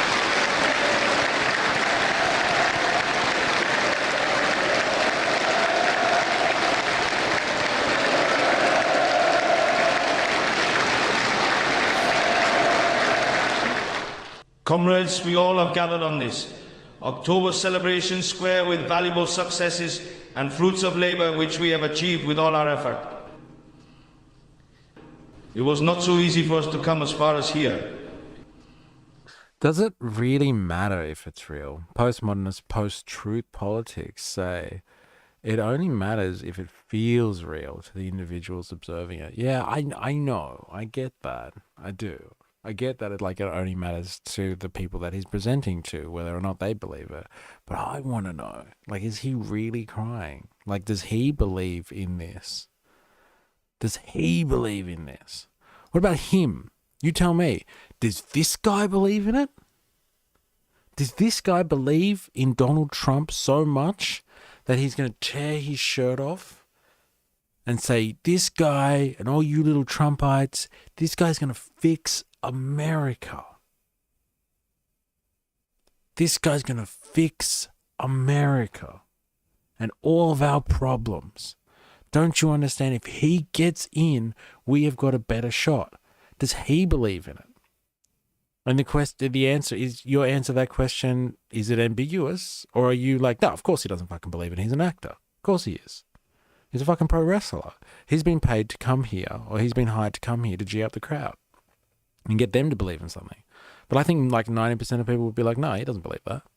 But this guy, can you tell me unequivocally that this guy is not crying because he's of adoration for the achievements of his people over the last 75 years? 75 years of the end of the Korean, the establishment of the Korean nation along the 49th parallel, because Russia and America divided up amongst themselves. And he's talking about unifying with the South. Is he actually, this is their life. This has been their life for 75 years. Is he actually upset about this? Is he saying, we've done some crazy shit over the last 75 years? I'm look at all of the stuff that's happened to us. Maybe he's really emotional. Do you think Trump buys his own BS? And does it effectively matter? I think it matters in this context. Yes, that's why I'm asking the question. No, I don't think Hulk Hogan believes what he's saying at all. But I want to know if this guy believes it. I really want to know if this guy believes what he's saying. This is like I said, this is the 75th anniversary of the establishment of their society. Everything that they've done up until this point is being surmised and discussed right now to his people. And I want to know if he believes it. I think that's a pertinent question. I don't know. I feel like actors kind of drink the Kool-Aid of the character they adopt. I think it's possible Hogan believes the doublethink. Well, he believes in America. And if he believes in America and wants to put America first, that's why Heath Ledger went off the deep end after playing the Joker. Yeah, they get pretty fucking involved in their method acting. That's for sure. That's a really good point, actually. We had to fight one arduous struggle after another and overcome countless ordeals. Although the 75-year-long history of our party was fraught with difficulties, every day and every step was truly arduous. And trying from the outset of this year in particular, as unexpected grave challenges and obstacles cropped up. We have come to this meaningful place with the pride and honor of having braved them all. This gathering, which the world people would admire, demonstrates that we have overcome all the calamities that troubled us and blocked our way, and that we have attained with success our justifiable fighting goals. Dear comrades, today we are greeting the 75th founding anniversary of our party on a grand scale. No other country in the world would celebrate a party's founding anniversary as a happy holiday and grand auspicious event of all its people as our country does. You hear that? It's a pretty wild claim. All right? No one would party as hard as us. Look at this party that we got going on here. This is world class. No one parties like the North Koreans do when they're celebrating their 75th anniversary. Remember that, ladies and gentlemen. Remember that. I might have missed stuff in the stream chat. I have, and like a while ago. Oh no, I haven't. I'm up to date with the stream chat. Apologies. As I stand here tonight, which is emotive and delightful and brims over with the great joy of all our people, I am afraid that I don't know what to say first to them. Out of what I would say first at this moment, when we will be looking back upon every page of our party's 75-year history filled with glory.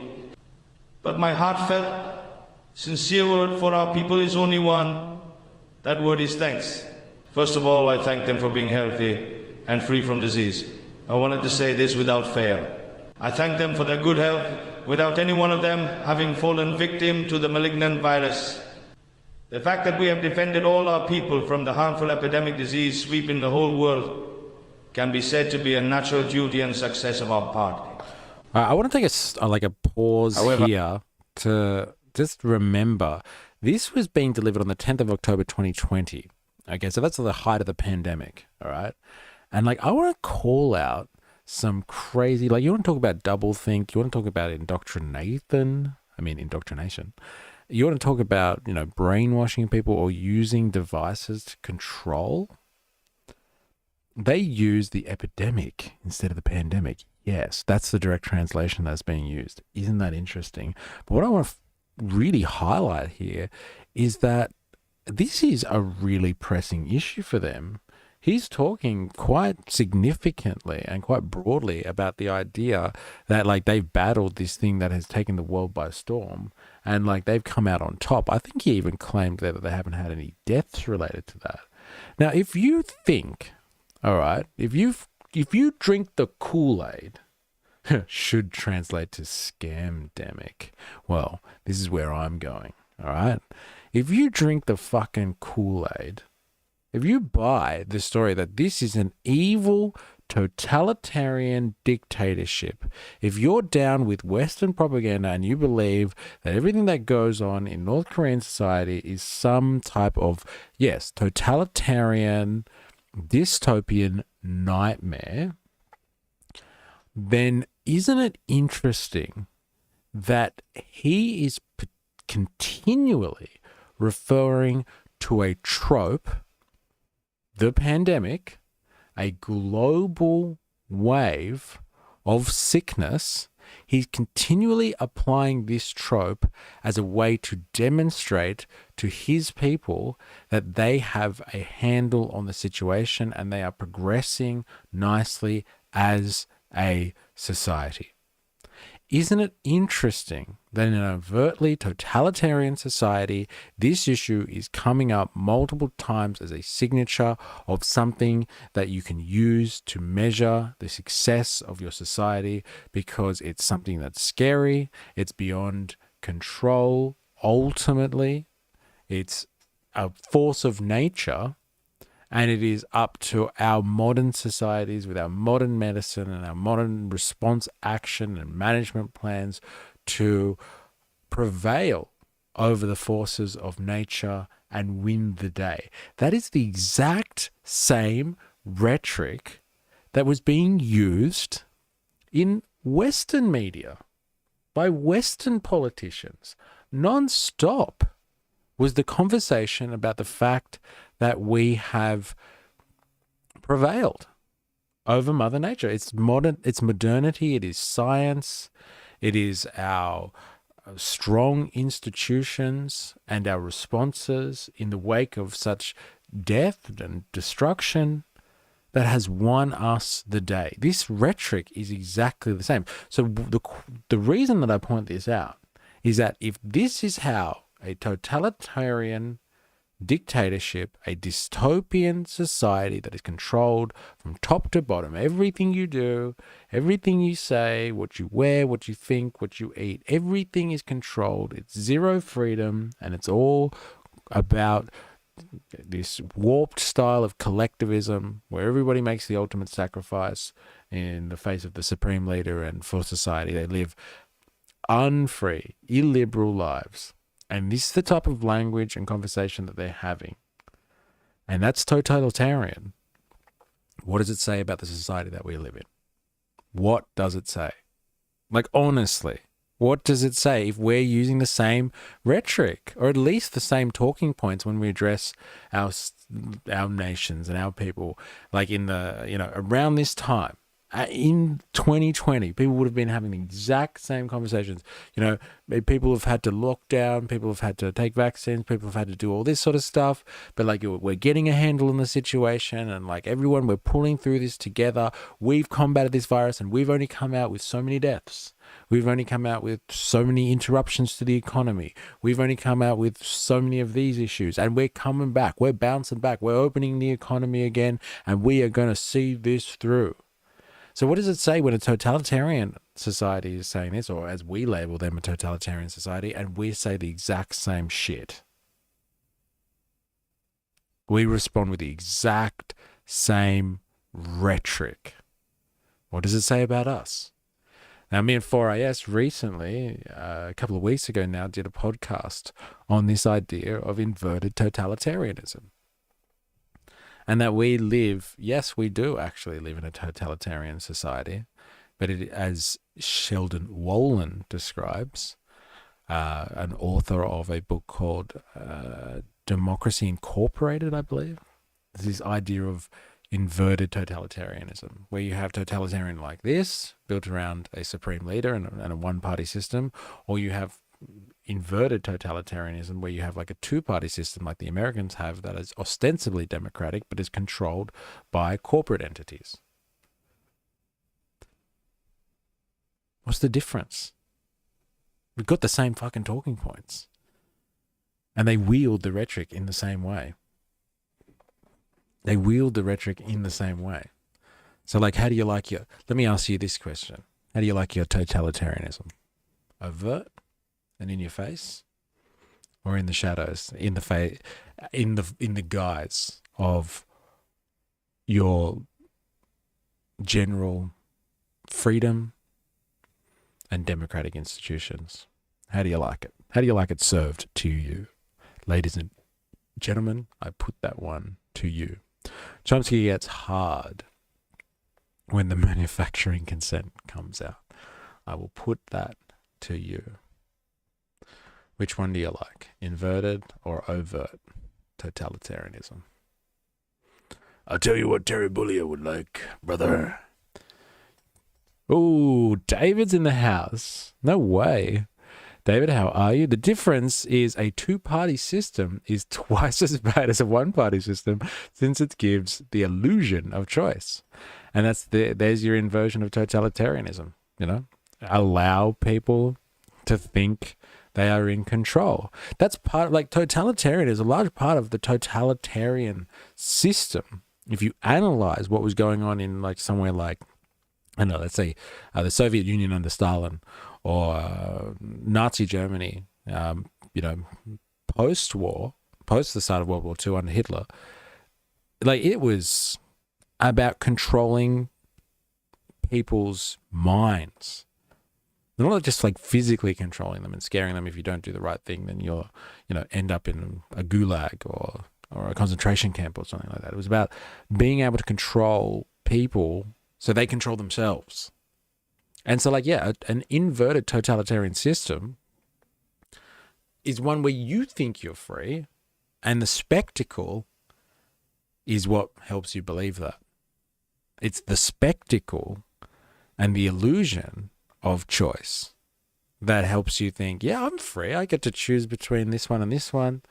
And like, Terry over here, good mate of Trump's, wonderful guy. I can relate to them. I can relate to Terry. I can relate to Donald Dick Trump. They seem like relatable guys. I can believe him. Like, look at Kim Jong-un.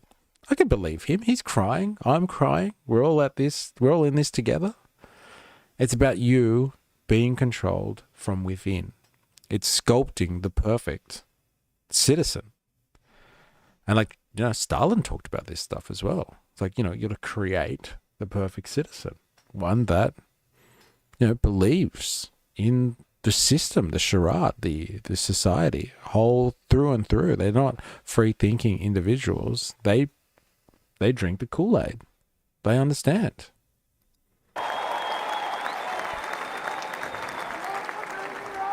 You know, guys, I've known Donald Trump for over 35 years. 35 years. Hold on a second. Hold on. I just had a flashback. Man. This is really tripping. You know, the last time I was up on stage, Donald Trump was sitting at ringside at the Trump Plaza.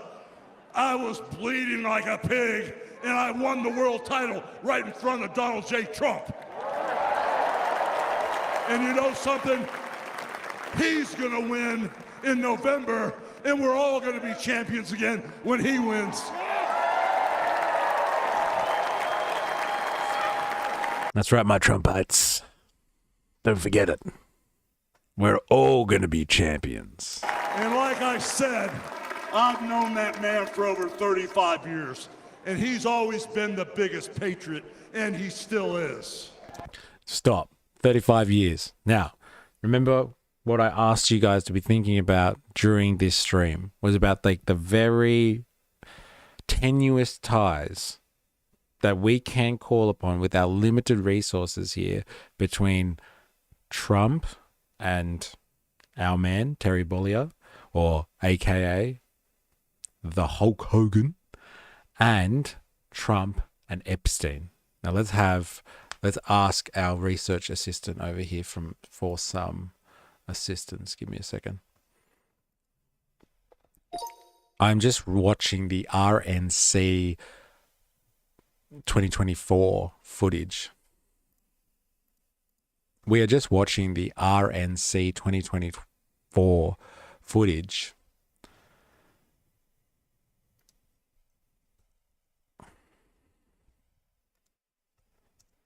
With Hulk Hogan. And he is speaking about his relationship with Donald Trump dating back 35 years.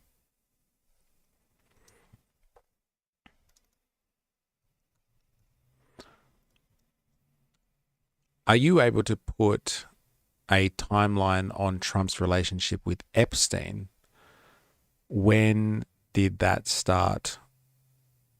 And give it a date, please.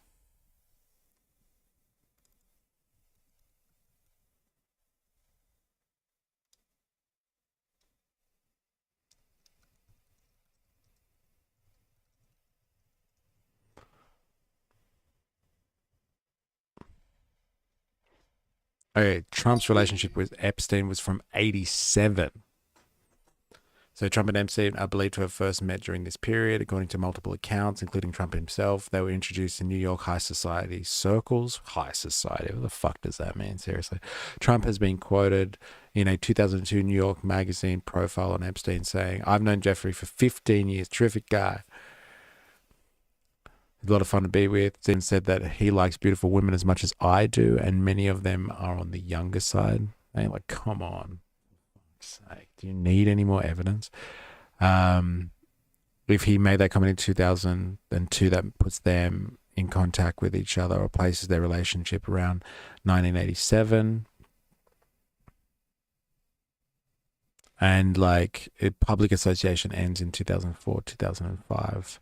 So while Trump says in 2024 that he's known the Hulk Hogan for 35, that's dating back to 1989.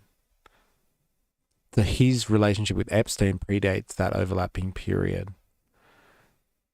by a little bit. So we're talking about 87, Trump and Epstein get together for the first time, and then 1989, Trump's doing a dash with the World Wrestling Federation at the time and starts, associating with Hulk Hogan probably through Vince McMahon and the various events that they were putting on at Trump properties and Trump venues. They're from the same ilk, these people. They're 80s guys. And they're running in these circles around this time. Just something to think about. I'm not saying that there's anything deeper there, but it is interesting that like he dates their relationship of 35 years, which is exactly the same type or almost exactly the same time frame as when Epstein and Trump were best fucking buddies, like really close. Okay. I watched something recently where we're talking about Trump and Epstein being so close, like they are like literally besties. Like Trump is confiding in Epstein because he's trying to figure out what he's going to do with his late wife, Ivana Trump, because he's gotten her pregnant and like he feels like he has to marry her or fulfill some obligation. And so he's confiding in Epstein, and Epstein, he's like talking to Epstein, like, what should I do? Do I have to marry her now? Like it's the 1950s or something like that. It's like a shotgun wedding, and he's fretting about having to marry this woman. And like Epstein's like counseling him, and like Trump is, you know, talking basically like very candidly. And this is from the biographer of Epstein or Trump. This gentleman by the name of Michael Wolff, if you ever come across his name, like he seems to be really spilling all the beans at the moment as the biographer about what was really going down. And like his allegation or his recount, his anecdotal evidence is that like Trump was kind of like, look, you know, she's pregnant, she's got my child. What do I do? Can I just, this is legit. He's like, this is how this Michael Wolff has recounted it. He's talking to Epstein. He's like, fuck, can I just push her down the stairs or something? I don't want to have to be associated with this. And Epstein's giving him counsel like, no, you don't push her down the stairs. What if she dies? Then like, you're going to be up for murder charges. Or, and like Epstein's counsel beyond that is like, you know, or what if you need to divorce her at some point? Then she can use that against you in divorce proceedings. Like Epstein and Trump were that close that he's getting advice on how to treat a situation where he's knocked someone up and what he should do about it. And so they're very friendly in the early 90s. And fucking Hulk Hogan, Terry's on the scene with Trump around the exact same time. Tell me that this guy, who's already been alleged in the comments, we've been seeing it, who has a strange fascination himself with young women, is a bit of a creep himself, including a strange relationship with his daughter, which it seems to be a signature of a lot of these people. They have very questionable relationships with their daughters, which is like, you know, stomach churning stuff for regular people. And when you reach the heights of fandom or stardom and wealth and power that comes with these people, it's not unusual at all, apparently. You know, calling your daughters hot and having strange relationships with young women. It's just usual for them. But like these people are all converging and hanging out with each other around the same time. Keep that in mind. He's always told you exactly what he thought, and he still does, brother. And no matter the odds, he always finds a way to win. And when he's back in our White House, America is going to start winning again. And when he's back in the White House, we're going to start winning again. America. Come on. Say it with me now. I'm looking at it. Both Trump and Hulk have daughters around the same age and look very similar. I'd wager, I guess, Vince had more to do with Trump than Hulk. Yes. I agree. And like, I'm not putting him out. Like, I'm not washing or absolving. What I am saying, the reason we're investigating this, and like, here's the long-range tinfoil hat statement, if you missed it at the start, is Vince hasn't just carked it like this guy has at the age of 71. Look, I get it. He's old, but 71 for somebody who has access to health care and lives on a beachfront property in Clearwater, definitely has access to the highest healthcare standards America has to offer. And in the 21st century, where the average age for somebody living in an advanced industrial society is closer to 80. is closer to 80. I'm just saying it. He's 71. 71. If your grandparents cocked it at 71 or your parents cocked it at 71, like, you'd be upset. Like, you can't say, oh, well, they were pretty fucking old. They're about to die anyway, that kind of thing. Like, you know, he's still rocking up to rallies and tearing shirts off. I'm just saying, there's a lot of mysterious deaths happening at the moment. Epstein's lawyer died. Again, age 80. So everyone's like, yeah, come on, he's old. Now? Why did you have to die now? Terry Bollea. Now? Why do you have to die now? One of the main accusers of Epstein. She was like in her 20s when it happened, and now in 2025, now she's committed suicide? It's a bit weird. Like, there's a lot of death around this at the moment. So when this has come up, I'm like, come on, let's have a look into this. I wonder if he knows something. I wonder if he knows something. I can't help but ask. And so we're gonna overturn, or look under every single stone we can get our hands on. And then you can make a call on whether you, and like, let me just say, we still have a lot of interesting stuff to go through. That's going to make you question reality. I haven't even fucking got to the juicy stuff yet. I just really wanted to like look at the association between a Trump rally by a pro wrestler and what that looks like compared to an evil dictator from the other side of the world. I mean, his daughter doesn't seem to be too fazed by his death. Yeah, that's unfortunate. No family times going on there, eh? Family times.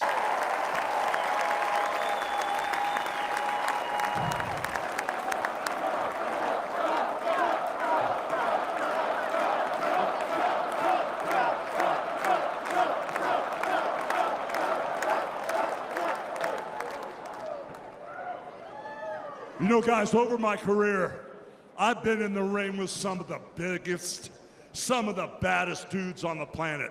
And I've squared off against warriors, ooh yeah, savages. And I've even, like I said, body slammed giants in the middle of the ring. And I know tough guys. But let me tell you something, brother. Donald Trump is the toughest of them all. Let me tell you something, brother. And Donald Trump, he's the toughest of them all. Eh? There's no hyperbole in that statement. He's one tough mother. Shut your mouth. All right. I'm going to switch up to like go to public enemy number 2 outside of North Korea, which is a big fucking call. I'll tell you that much for free. 同志们、朋友们、 But like here 女士们、 he 先生们， is. 大家好。 Let's have another 冬 listen 至阳生， to the political 退回绿 styles 转。 of another massive enemy to America. And let's see how they handle their political speeches. We won't go too far into this because I really want to get to the rest of the investigation, which like, you know, shows some pretty shattering stuff, I must say. But let's have a look.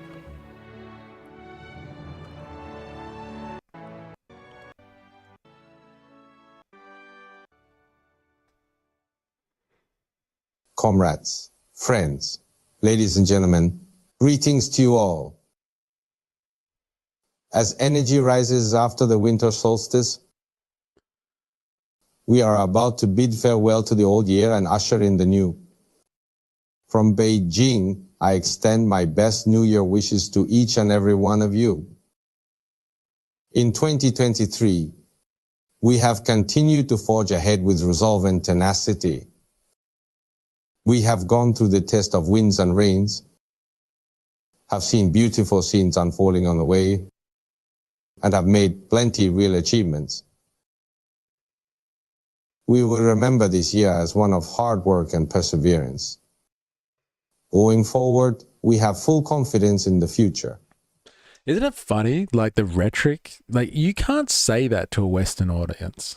You can't get on the political stage and be like, this year has been full of hard work. You've all had to work really hard, because then people are just like, all right, This is bullshit. I shouldn't have to work hard. I should have everything granted to me. Or like, we live in a free society. I shouldn't have to be measured by how hard I fucking work. This is bullshit. But like, it's complete honor system in this style of political conversation. It's just like, yes, I acknowledge we've all worked very hard. The seasons have changed. The winds of change have blown in.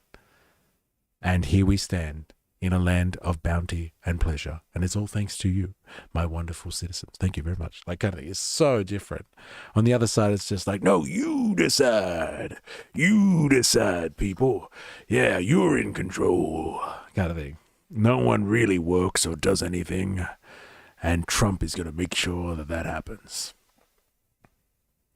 Dilemmas. I feel like at any moment he's going to speak. He's going to ask, why are you gay?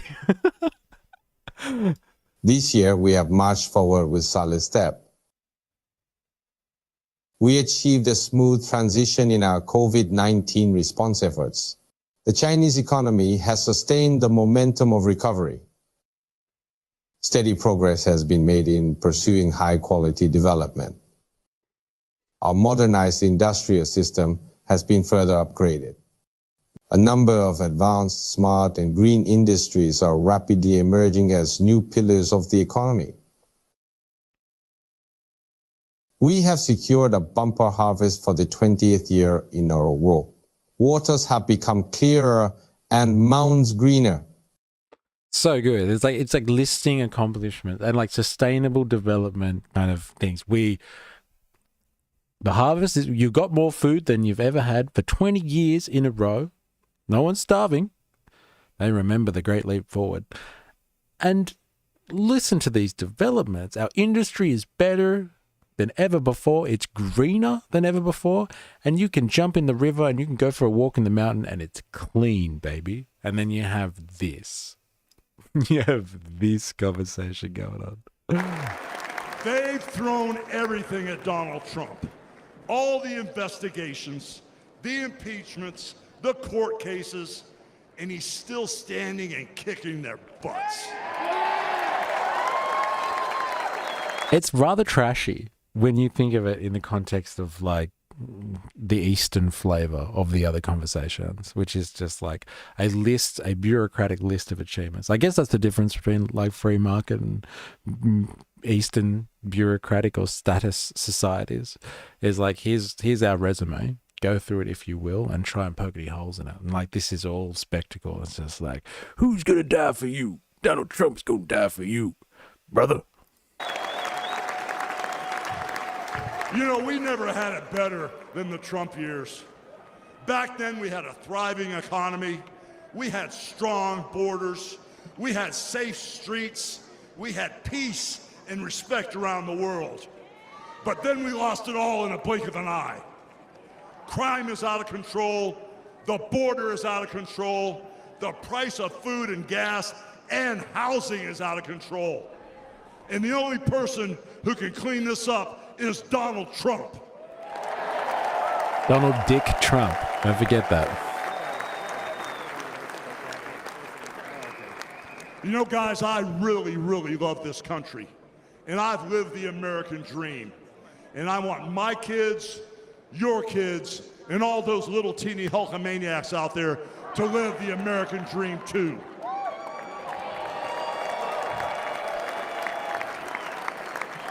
This November, guys, we can save the American dream for everyone. And Donald Trump is the president who will get the job done. So all you criminals, all you lowlifes, all you scumbags, all you drug dealers, and all you crooked politicians need to answer one question, brother. What you gonna do when Donald Trump and all the Trumpomaniacs run wild on you, brother? God bless you, and thank you.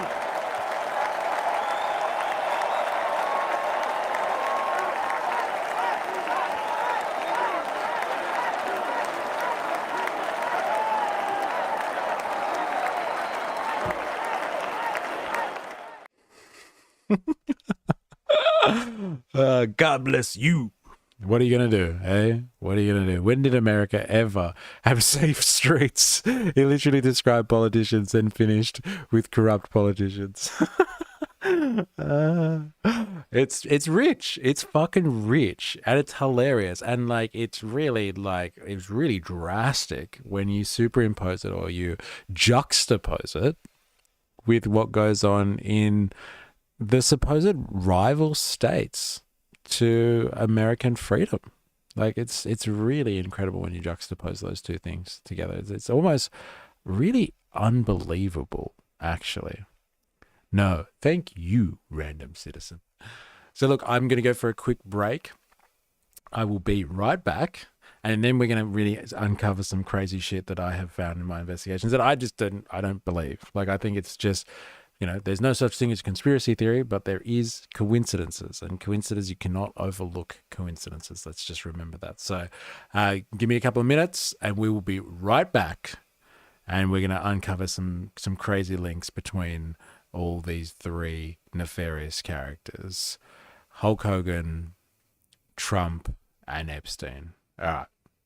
Be back in a second.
All right.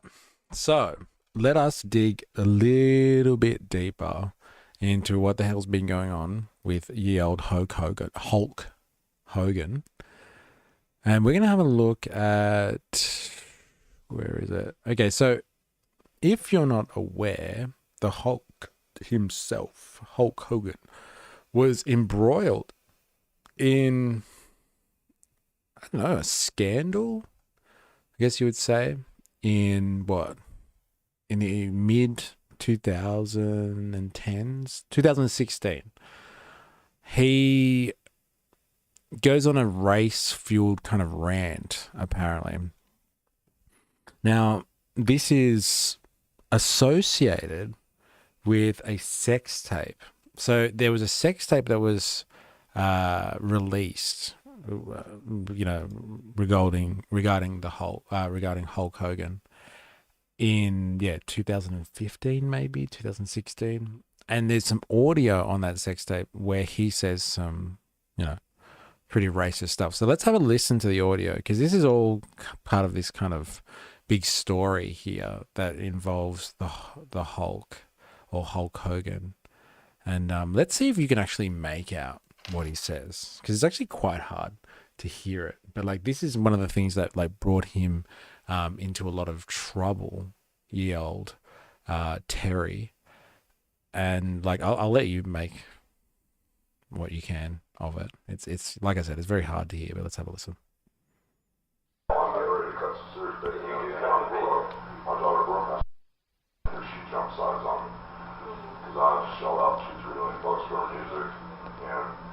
I've been trying to tell her I've done everything fucking with him day and night on the radio like a jackass, and he's working with me to make it work. He goes that when you really shouldn't call every day and do the shit I do. It's really low quality. But like I said, it's from a tape, a sex tape, I'm pretty sure. The South Beach record, this black billionaire guy, Cecil, he's like basically did more for her a year than anybody's done. Okay, he had one song, and after 10 months, the shit went back up and back and back still. And momentum, but I try to be the realist, and this is your option. You got a better option. Fuck said you can get signed with fucking. He's gonna put 500 million behind you. Go, but right now there's nothing else. We're doing the best we can. So it gets to the point where I don't know if Brooke was fucking the black guy's son, or they've been hanging out. I caught them holding hands together on the tour. They were getting close. I knew before I don't give a fuck, okay? I'm not a double standard type guy. I'm a racist to a point. Yeah. You know, fucking weird. But then when it comes to nice people, you know, I mean, I'm cool. We all are that way. Yeah, but when it comes to nice people, you can't say. I don't give a fuck. She's dirty. I'd rather wear underneath football, underneath a basketball player to have it. If we're gonna fuck with vendors, let's get a rich one. The kid is a multi-billionaire. Right. The thing is, now they start doing these nasty emails, so someone will write a relationship, and so now don't ever want to talk to anybody. No. That's it. It's really hard to hear. But like, here's a transcript of the conversation, supposedly. Okay? So Hogan, I'm getting ready to cut some serious bait. Brooke, my daughter, she jumped sides on me. And this is the woman that he's having an affair with, or in the sex tape with, Heather Clem. Because I shelled out $2 or $3 million for her music and Inaudible. I've done everything, fucking with him day and night on the radio like a jackass, and he's working with me to make work when really should call it a day and do the shit that I did. Hogan, the son, he's this black billionaire guy, Cecil. He's basically did more for her in a year than anyone's done. He had one song, and after 10 months, it should go to, and I tried to be the realist, and this is your option. You get a better option. Said you can sign with. He's going to put 500 million behind. Right now, there's nothing else. We're doing the best that we can, right? So it gets to a point where, I don't know, if Brooke was fucking the black guy's son, or they've been hanging out, I caught them holding hands together on the tour. They were getting close to kind of the fucking, I'm not a double standard type of guy. I'm a racist to a point, you know, fucking niggers. But then when it comes to nice people and redacted, we're all that way, says Clem, this person that he's speaking to. Hogan, yeah, cool. When it comes to nice people, you can't say the. Hogan, I don't give a fuck if she's something, an 8-foot tall basketball player. If we're gonna fuck with niggers, let's get a rich one. And that's what he's talking about. I don't care if he's a billionaire.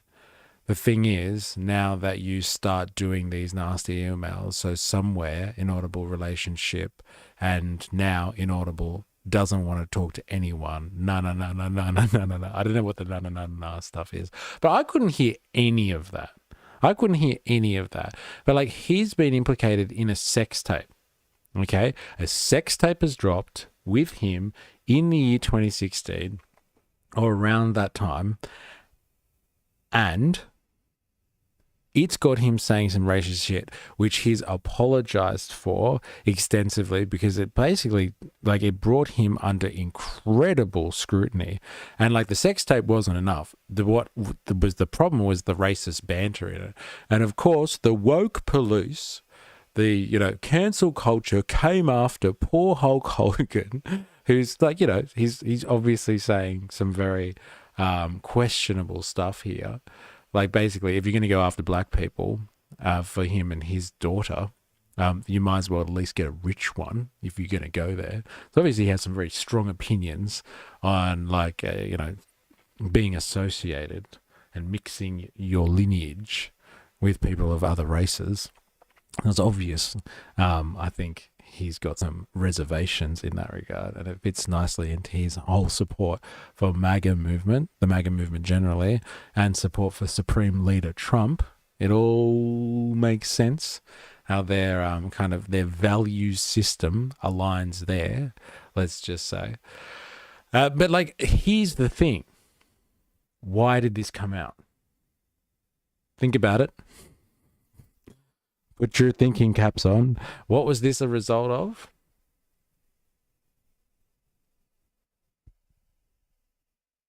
Hello? It's a result of a sex tape. It was a result of the sex tape. Interesting, isn't it? Because what is Epstein's weapon of choice? What has this whole situation been about? It's been about a gentleman, let's just say, called Jeffrey Epstein, who has been part of a large network of rich people or wealthy people or people that are politically active and powerful, potentially even associated with intelligence networks and communities. And he's been catching people on camera, filming them in various places, in his residences. It seems to be he's been associated with people that aren't even potentially clients of his or have been entrapped in his little network on Epstein Island or in the Manhattan residence or in New Mexico or in Florida. But he has dirt on people. He has dirt on people. This is what Epstein does. If you look at the association that Epstein and Bill Gates had, Epstein hadn't even really filmed Bill Gates doing anything like, untoward with some, I don't know, minor or something like that. He knew that Bill Gates had a girlfriend who was some, I don't know, not chess, but like some type of board game player that Bill Gates had sat down and played with, and then they got together and they had a little affair, and Epstein used that against Bill Gates to get him to donate money into his association. Now, again, this is all long bow stretching stuff here, but this all has come out, his racist rant and an associated lawsuit, which we're going to look into, which is very, very interesting and covered in intrigue. But it's all come out of a sex tape. Someone has released a sex tape of Hogan where he's been caught, one, doing something naughty, and then saying things that are racist. Like, this is the signature move of Epstein. He releases tapes on people. And he doesn't do it directly all the time either. So it's something to think about. Something to think about, which really adds a lot of doubt or throws a lot of doubt into this situation. Throws a lot of doubt into this situation, might I add. Now, what else? Where was I going to go with that? I want to find footage of the actual Hulk Hogan speech. No, that's not the one that I wanted. Got the clip. It's Gawker. There we go. It's the Gawker situation.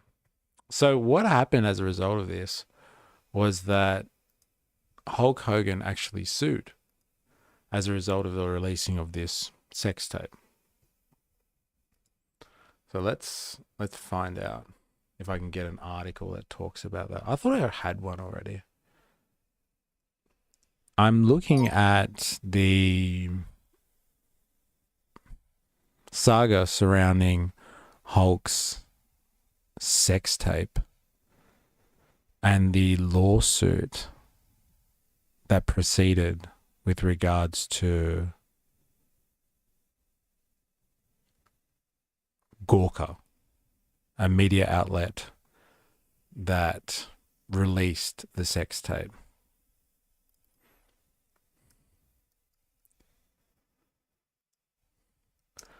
Can you provide me with an article that details this situation?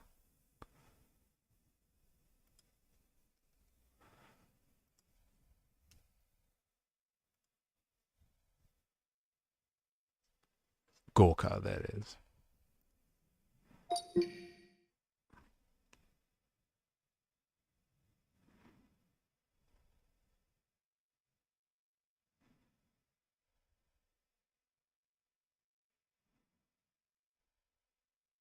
Okay, so here it is. Hulk Hogan, Terry Bollea, former pro wrestler, Gawker Media, a New York-based digital media company known for its irreverent, gossipy reporting. Nick Denton, founder of Gawker. Date of the incident was filmed in 2006. Content shows footage. The footage shows Hulk Hogan having sex with Heather Clem, the then wife of his friend Bubba the Love Sponge Clem, a radio personality. The footage was recorded without Hogan's knowledge or consent, reportedly by Bubba himself. Ooh, reportedly. A bit voyeuristic there. Gawker published a post titled, "Even for a minute, watch Hulk Hogan have sex in a canopy bed is not safe for work, but watch it anyway." Gawker claimed that this was protected on the First Amendment, arguing Hogan's status as a public figure made the story newsworthy. Hogan sued Gawker for invasion of privacy, intentional infliction of emotional distress, and violating his publicity rights. He did not initially I'll get to that. This took place in 2016 in a Florida state court. Hogan testified that although he had a public persona, Hulk Hogan, his private life as Terry Bollea deserved privacy, particularly since the video contained private sexual acts and even racist comments he later apologized for, should I say.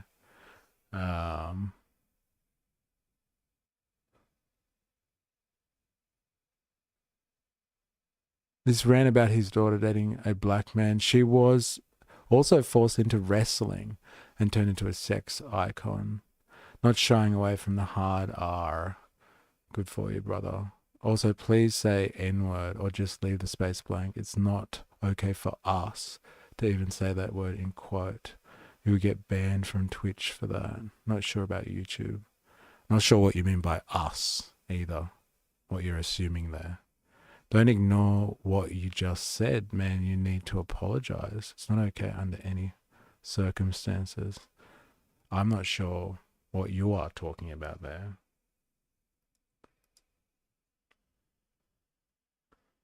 I say this as a man whose children will be black. Okay. I think you are barking up the wrong tree. So I think you should let it go, Indoctrinathan. He'll get back to the comments. It's very possible he hasn't seen it. There is no pass, even in quoting someone else. It's a transcript. And I think you need to just let it go, Indoctrinathan. Gawker Media is the center of this controversy. They released the sex tape. Now, what is really interesting about this whole situation is who is involved. Gawker, I think in the early 2000s, was a media organization that broke a story about Peter Thiel. So if we all know who Peter Thiel is the kingmaker of Silicon Valley. He's been involved, if you followed enough of our content, he's been involved in heaps and heaps of startups, let's say, that have come and become quite prominent in Silicon Valley. He's been associated with various, like Facebook, what else? LinkedIn. He's been associated with LinkedIn as well. He's been associated with Airbnb. He's made some massive investment decisions. He's obviously one of the co-founders of Palantir, which we talk about a lot. So Peter Thiel was ousted by Gawker in the early 2000s, I want to say, as being gay. And he took incredible offense to that, but did nothing. But this is general Peter Thiel tactics, I guess you would say, or strategy. He is someone who is very vengeful, but also very strategic. And he won't go out on a limb to seek revenge on someone or get his just desserts, let's say, unless he is sure that he can take them down very well. We saw this when it came to his involvement in PayPal. So he co-founded PayPal with Elon Musk. And when Elon Musk went away for his honeymoon with his first wife, Peter Thiel staged a coup and kicked Elon Musk out and was able to engineer all this stuff in the background when Musk was not there. He wanted to do this earlier, but like he seems to be quite the plotting and 3D chess playing individual. Now, as I said, this media outlet Gawker, who released this sex tape of Hulk Hogan, released a story about Peter Thiel being gay before this was public knowledge. So Peter Thiel did nothing. He didn't challenge them, but he was pissed off. He was furious about this. And so what happens is the Hulk has a sex tape released. He sues for a breach of his privacy. And in the background, Peter Thiel bankrolls the entire lawsuit. Now, from what I can understand, this is highly peculiar. Let me just say, this is highly peculiar because, one, why would you bankroll somebody else's lawsuit? Like, for average people like you and me that don't exist in this whole world up here, where the rich and the powerful just dominate society and get to do whatever they want, maybe it's okay for them. Maybe it's normal for you to have an army of lawyers and not actually have to front a cent for them. Now, from all I can understand is what Hulk Hogan may have thought was the case was pro bono. So no win, no fee kind of thing. And he's engaged a very high level defamation lawyer who's represented heaps of celebrities out there against media institutions who have come out and said defamatory stuff about them. And so he's engaged this lawyer, and this lawyer is seemingly being taken care of. So this is the Hulk, okay, Hulk Hogan, who is a celebrity, probably has lots of money at his disposal anyway, but he's not being charged by his lawyers for this operation. And if that was me, like humble mystery over here, I would have thought that that's a little bit peculiar. And I would have asked some questions. But again, maybe he thought, or he was told by his lawyers that if it's no win, no fee kind of situation. But Peter Thiel bankrolled the entire lawsuit. He paid all the legal costs for Hulk Hogan. And so the story goes, Hulk Hogan had absolutely no idea that Peter Thiel was bankrolling this lawsuit. Now that's okay. Okay, that's fine. I don't think that you can really take much away from that situation, apart from the fact that, like I said before, it was a sex tape released about him, and that's a signature move of Epstein, releasing sex tapes about people to entrap them or get them to do stuff that they want. Now, Peter Thiel somehow comes into this and bankrolls this. Now, people have used this as a very easy explanation, and they've just said basically, well, look, Peter Thiel obviously wanted to get back at Gawker obviously wanted to get back at Gawker because he was pissed off that they told everyone that, or publicly came out that he was gay, and he didn't like being exposed like that. And so he bided his time, and as soon as a good opportunity arose, then he jumped on it and helped fund that situation to make sure they won.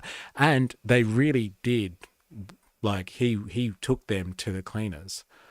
Gawker, the jury sided with Hogan, awarded him 115 million in compensatory damages, 25 million in punitive damages, a total of 140. In March 2016, Gawker Media filed for bankruptcy after the ruling. Gawker sold its assets to Univision for 135 million. Gawker's founder personally filed for bankruptcy.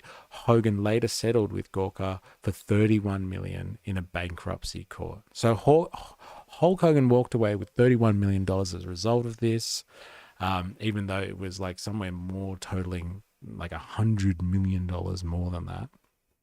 $100 million more than that. And this basically destroyed this media organization. So you can easily argue that Peter Thiel did what he wanted. In May, it was revealed, 2016, that Thiel secretly funded Hogan's lawsuit with about $10 million as part of a broader plan to take down Gawker.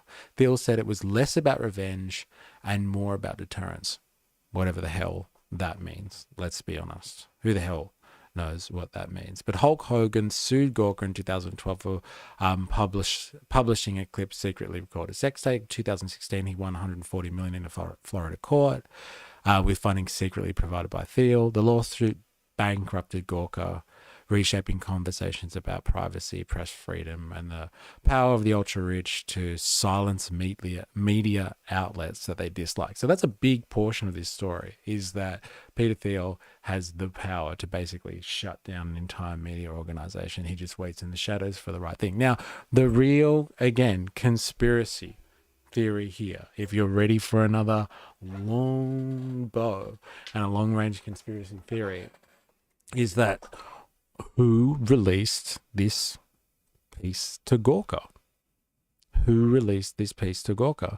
If Peter Thiel was in the background this whole time planning his revenge against Gawker, and Peter Thiel, let's just say, somehow had the ability to get a tape released to Gawker, and they are a gossip media organization, and all they can think about, let's be honest, all they can think about is like getting the next sensationalist headline. It's way too much for them to resist. Way too much for them to resist. And they take up the story. No questions asked. But where did it come from? Now the question is, like, can Peter Thiel really be that conniving? Can he really construe this whole situation? He's not just sitting in the shadows being like, oh, Hulk Hogan's doing a case against Gawker. They're the same people that released that stuff about me that I didn't like. I'll quickly jump on that and start funding his lawyers. That seems like a very plausible scenario. But like, it seems more layered in conspiracy to say something like Peter Thiel somehow got this tape released and given to Gawker because he knew they wouldn't be able to resist it, and then he would help fund this high-profile lawsuit when, what's his name, when Hulk Hogan, Terry Bollea, turns around to defend himself and his privacy, and he funds the whole situation. Now, most people would say, look, that's a stretch too far. How can you go back that many paces? But let's just remember, Peter Thiel is always, his character assessment is he's a master strategist. A master strategist. He's always thinking 2 or 3 steps in advance. And like, it's not too far, I would say. It's not too far to say that he could somehow have gotten this tape planted or released to Gawker because he knew that Hulk Hogan would defend himself with some type of litigation, and then he'd be able to be there to fucking bankroll the whole thing. Now, I hear you, mystery, You know, it's too much. It's too much. There's way too many layers of conspiracy theory in there. Now, let me just put it to you that like this whole Epstein situation is just layer after layer after layer of conspiracy theory with like many, many implausible scenarios going on. So like in light of all the implausible stuff that's been happening surrounding this situation, let us just say and be open-minded here to things not being as they appear on the surface and happening a few layers down. Let's just keep that in mind. And there's one other article that I haven't even actually read yet myself, but I want to try and find that here if we can. And it's by the New York Times. So I'm going to try and help see if my research assistant can find this article for me. I'm looking for an article by the New York Times titled Jeffrey Epstein invested with Peter Thiel and his estate is reaping millions.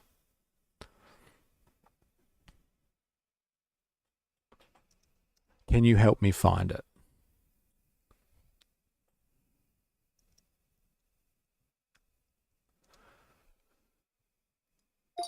We'll see if I can get access to it. Yes. Jeffrey Epstein invested with Peter Thiel and his estate reaping millions. Here's what I want to see if I can find the original article. I wonder if I can or not. Probably behind the paywall.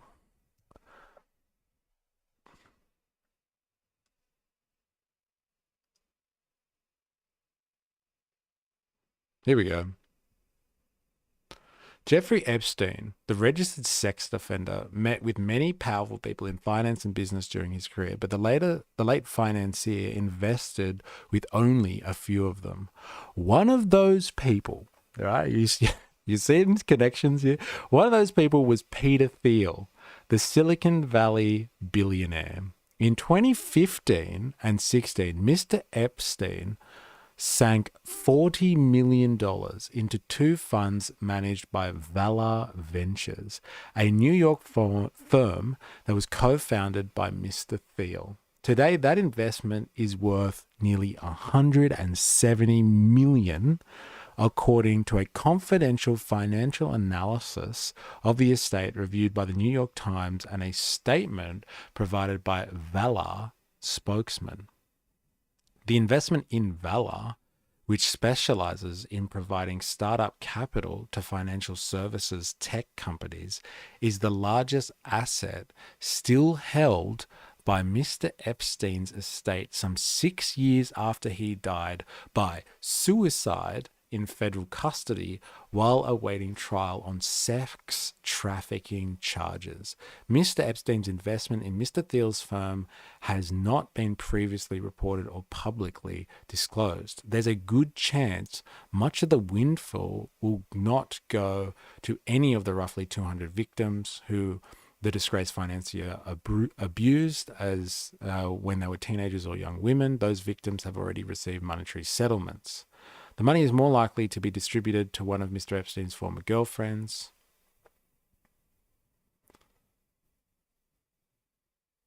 I wonder, see, this is the weird correlation that's going on here. Okay, remember, we've got Hulk Hogan, a sex tape released about him through a media organization called Gawker. Epstein's signature move and the thing that he's been implicated in and why all the intrigue is Epstein blackmails people with sex tapes. Like many people will argue that he only does that from sex tapes that are associated with him, like, you know, being filmed in his mansions or on his islands. But like he's also been, you know, dabbling in things with like Bill Gates, who like he knew there was some type of scandal going on or an affair, extramarital affair between Bill Gates and a friend of his. And he used that to blackmail Bill Gates into spending money into one of Epstein's investments. Now, I don't think it's too much of a stretch to say around 2016 or 15, Mr. Epstein sinking money into two funds that are managed by Valor Ventures, which is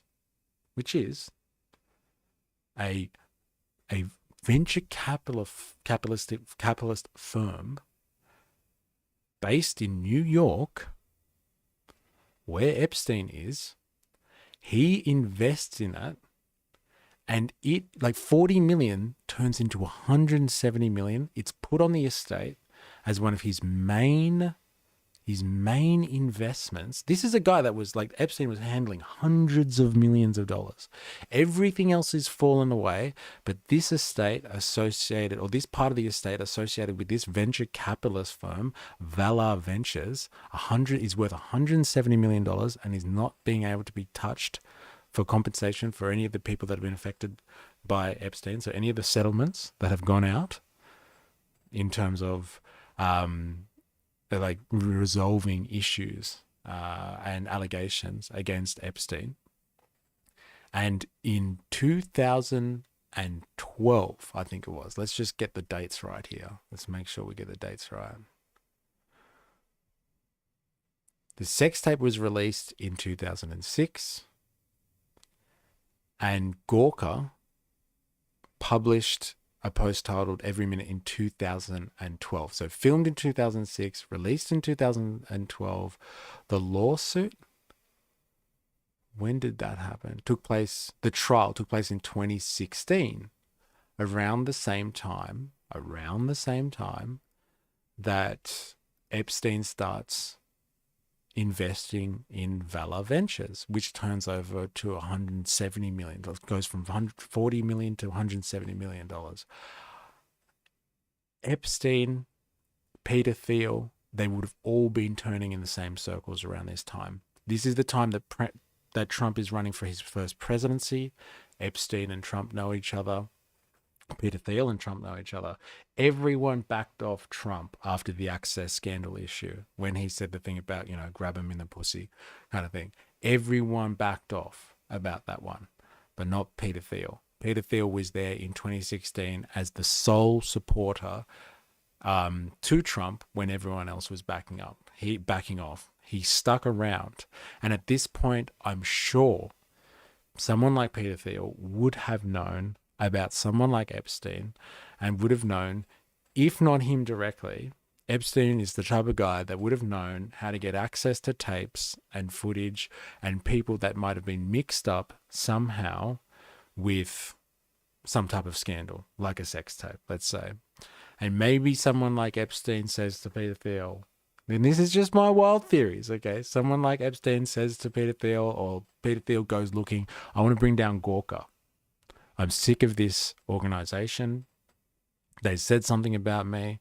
I don't like it. He's got a master plan. Epstein goes, look, I'll give you my playbook. Thiel, my man, I will give you my playbook. This is how I do it. This is how Mossad trained me how to do this stuff. This is how I do things with the CIA. I entrap rich and powerful people and organizations all the time. This is my bread and butter. Let me help you, sir. Let me help you, sir. And he reaches into the vault.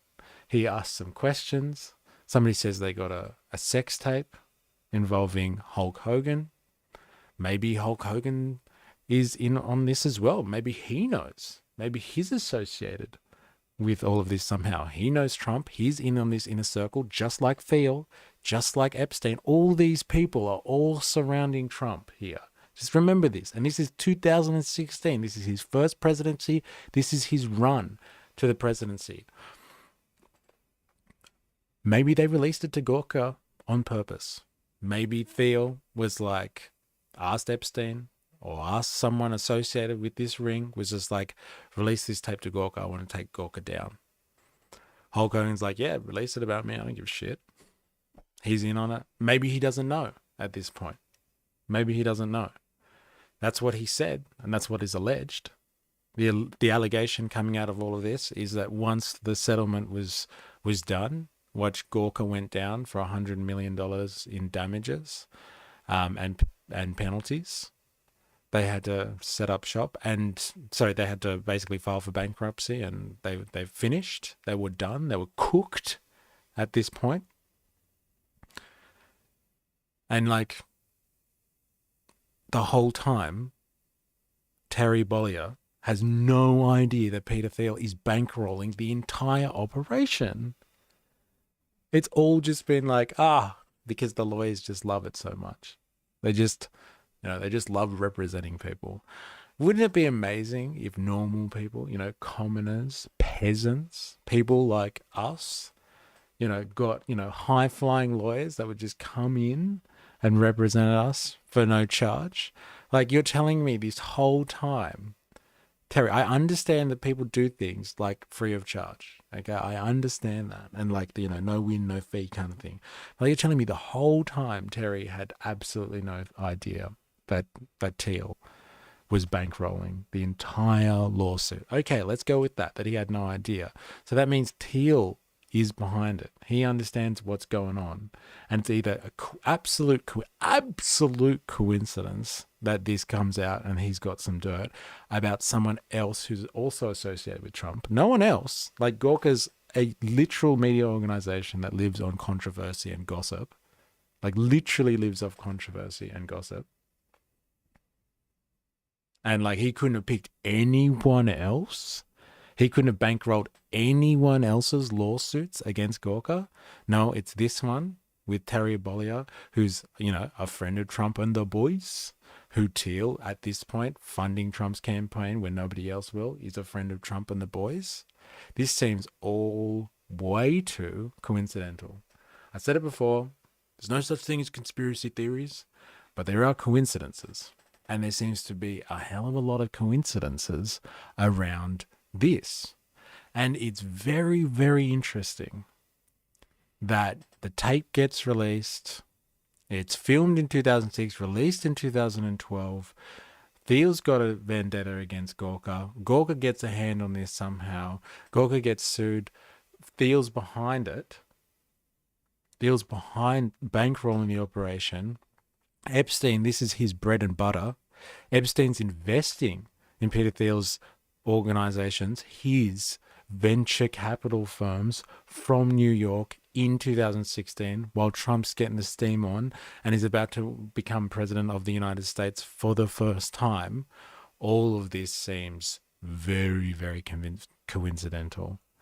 And you can't say to me that none of these people would have ever met each other or flown in similar circles. Like, this is lifestyles of the rich and famous here. Like, they know each other and they rub shoulders. And the central figure in all of this is the one person that really connects, Thiel to Epstein. And Epstein to Terry Bollea. And Terry Bollea to Thiel is Trump. Trump seems to be the friend, the network connection here that seems to be the link between all of these people. Again, maybe Peter Thiel and Epstein just found out about each other one day in 2015. Jeffrey Epstein, the financier, the disgraced financier, because at this point he's already been convicted of soliciting sex and with a minor as well. The disgraced financier from New York just finds out about Peter Thiel, who is co-founder of Valor Investments, a New York firm, and just decides to invest $40 million in it. Seems like a big call. And Epstein, remember, he's the financier of all of these massive, wealthy people around the globe. Leslie Waxner, billionaire, who we watched that footage and people accused him of having a sexual relationship with, an affair with himself. Jeffrey Epstein, his tagline for his financier business was he doesn't really deal with any clients that are under $1 billion. Peter Thiel, billionaire, multi-billionaire, worth about 10 or 11 billion dollars, supposedly. Epstein only deals with the richest people in society. And you really don't think, like, given all of the scandal, all of the Epstein nonsense that we've heard, all of the nonsense that we've heard, and the layers upon layers, you don't think that these people that sit on the top of society could have done something as, like, simple as set Gawker up to release a tape on Hulk Hogan, who's part of the inner circle, the inner sanctum, set him up, or set them up to release a tape that they knew they could bring them down with a lawsuit. They couldn't help themselves. Too delicious, this one, to stay away from. They couldn't resist the headlines. They go down for a lawsuit that amounts to $140 million. They settle for 31. Hogan's happy with 31 and walks away with $31 million. Hey, Gawker disappears. They're done for. Peter Thiel's cheering. He's gotten his revenge. Epstein teaches him a thing or two. He takes a few lessons out of the Epstein playbook. Maybe Epstein's involved and pulls a few strings for him, and then ends up investing $40 million a little bit later, which turns into $170 million, and is one of the protected parts of his estate that no one could get their hands on, which is going to go to the last people that Epstein left his will and testament to, which is his girlfriend who gets about $20 million or something like that, who's living in New York, and a couple of his closest advisors and associates. And they get the leftovers of the Epstein estate.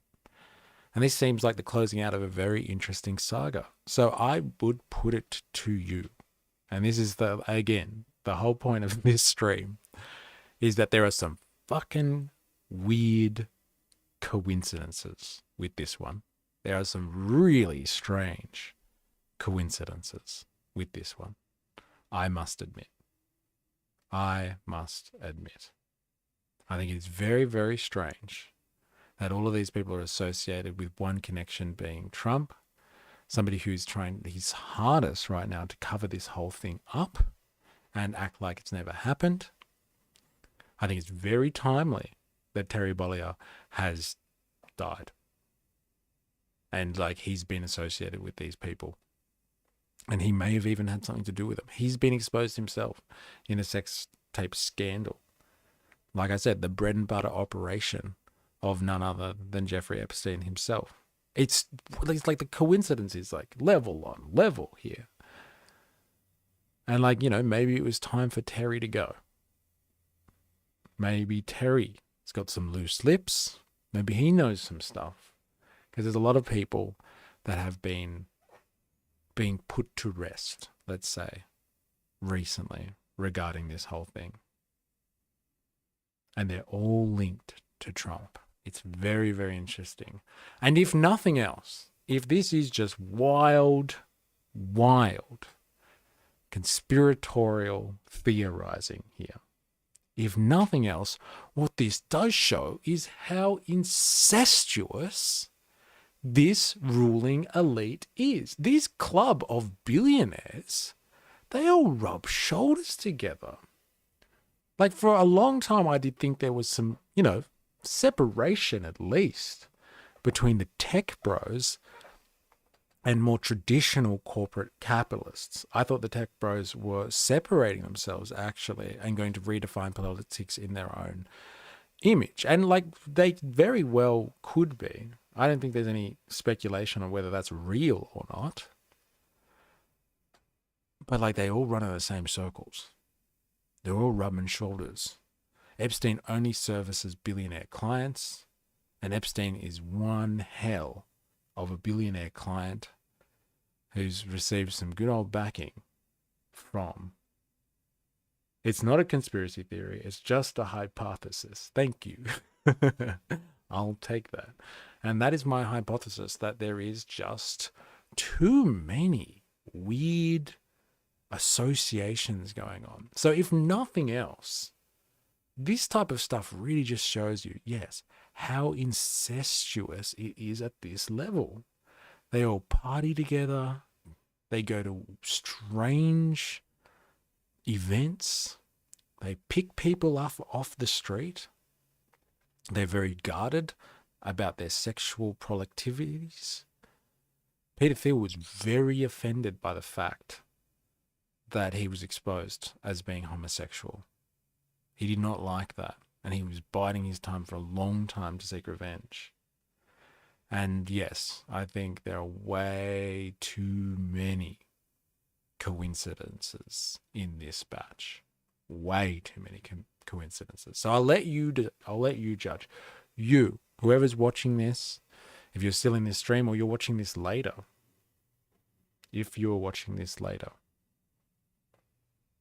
make up your own mind, because there's some strange connections going on here. I would like to know your thoughts in the comments. I would like to know your thoughts in the Discord, even on the comments on the video if you're watching this after the fact. Tell me what your theories are, but they seem too rich and the associations seem too strong just to ignore, let's just say. Where did you find this info about Thiel funding Hulk Hogan's lawsuit? Okay, I found this out ages ago when we first looked into Peter Thiel. We first did it must have been like 3 months ago. We were looking into a Thiel origin story, let's say, someone describing the rise of Peter Thiel. And it was the same one where they were explaining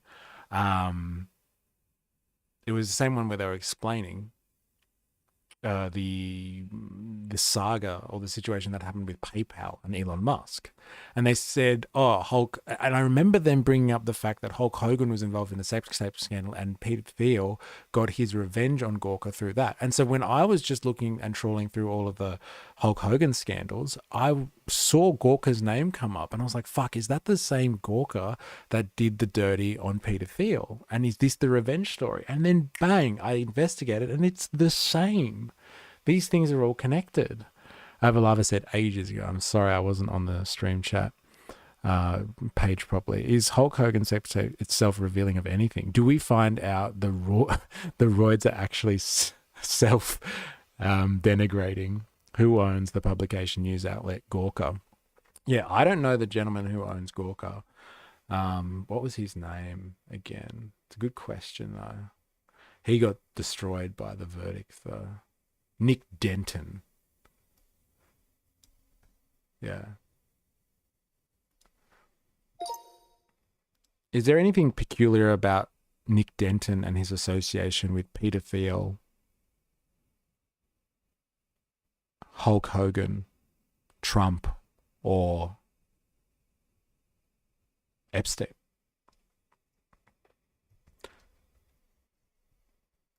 It would appear that he's just an enemy now of Peter Thiel. The Mr. E sex tape. When? Well, that's a really good question, because if it means that Peter Thiel is going to come in and pay my legal fees, then I'll start working on one straight away. But it's not the same unless I get caught in the act. I can't just contrive this thing. It's got to be el natural, if you know what I mean. It's got to be the real deal. So I'll let you know how that goes. And I need an organization that likes the sensationalism to release it. Maybe I'll get Channel 7, Channel 9 to release it. No, there's no documented connection between Nick Denton, founder of Gawker Media, and Jeffrey Epstein, Donald Trump, Hulk Hogan, or Peter Thiel, except that Gawker lawsuit and the broader cultural political wars that surround it. Thiel versus Gawker in 2007, Gawker tech site Valleywag outed Peter Thiel as gay without his consent. Thiel never forgave this. Starting around 2011, he began secretly bankrolling lawsuits against Gawker. There you go. So he's doing this in 2011. And the lawsuit for Hogan started in 2012, culminating in funding Hulk Hogan's sex tape lawsuit, which ultimately bankrupted. So he's in the background secretly funding them all. I wonder what other ones. Nick Denton called Thiel's involvement a personal vendetta disguised as a legal crusade. He later publicly said, Peter Thiel has set a dangerous precedent, enabling billionaires to quietly and strategically wipe out media companies they dislike. Denton and Hulk Hogan, courtroom rivals. Hulk Hogan sued Gawker Media, founded in Denton, for publishing a clip of his sex tape.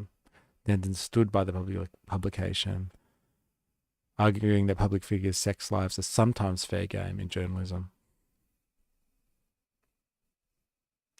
Gawker covered Trump very critically during 2000 and 2010, often mocking him. Gawker published a satirical story, Trump, just a poor man's Richie Rich, and later linked Trump's cell phone number. Interesting. Thiel funded Hogan's case, not just as revenge, but to shut down a media outlet that might expose powerful elites, including those tied to Epstein. Oh, that's my conspiracy theory. The case created precedent for billionaires using litigation to social media. So this is fucking Peter Thiel in a nutshell. He does these innovative things that no one really does before. And like he's a billionaire using litigation to silence the media. So he gets involved with other people's litigation to silence media outlets. He did the same thing with this like very tricky tax trick that no one else was using. And then everybody else started using because he found this amazing tax loophole. And so like he's in for all money now. Mr. Peter Thiel, he seems to be very innovative, this guy. Come on now. Everyone has a sex tape hidden away somewhere. Yeah, well, you're going to have to, maybe you can be the person that releases it, Jerry Poppins. I'll have to find it first, give it to you, then you can release it. Then I can sue you for it and get notoriety somehow. Kim Kardashian's porn tape was the best comeback story in decades. Wings of Cheese. Hello, Wings of Cheese. Good to have you. That's like 2 streams in a row. Look at you in the house. It's nice to have you. Stenton's background, is he associated with anyone in particular, or did he just become a target because of his actions against these rich and powerful folk? Well, if you consider this conspiracy theory here, it's a shutdown of a media outlet that might expose powerful elites, including those tied to Epstein. So maybe Gawker did have some actual dirt coming from somewhere. Mr. E, the real deal, is a great name for your future sex tape. The real deal. This ain't no conspiracy. This is the real deal. All right, so like our research assistant here is saying Peter Thiel linked to Nick Denton. Nothing. Enemies, legal opponent, no personal connection to Donald Trump, no known connection. Interesting. Let's have a picture of Nick Denton, shall we? Would like to put a face to the name. It always helps, I find, putting a face to the name. Oh, that's not what I expected. Hey, sleuthing little journalist, this guy. Releasing the big stories, the gossip. Nick Denton, destroyed. Destroyed by the Hulk. And the Hulk's probably taken a few people down in his career. He's taken Nick Denton down with him. Bloody Hulk, eh?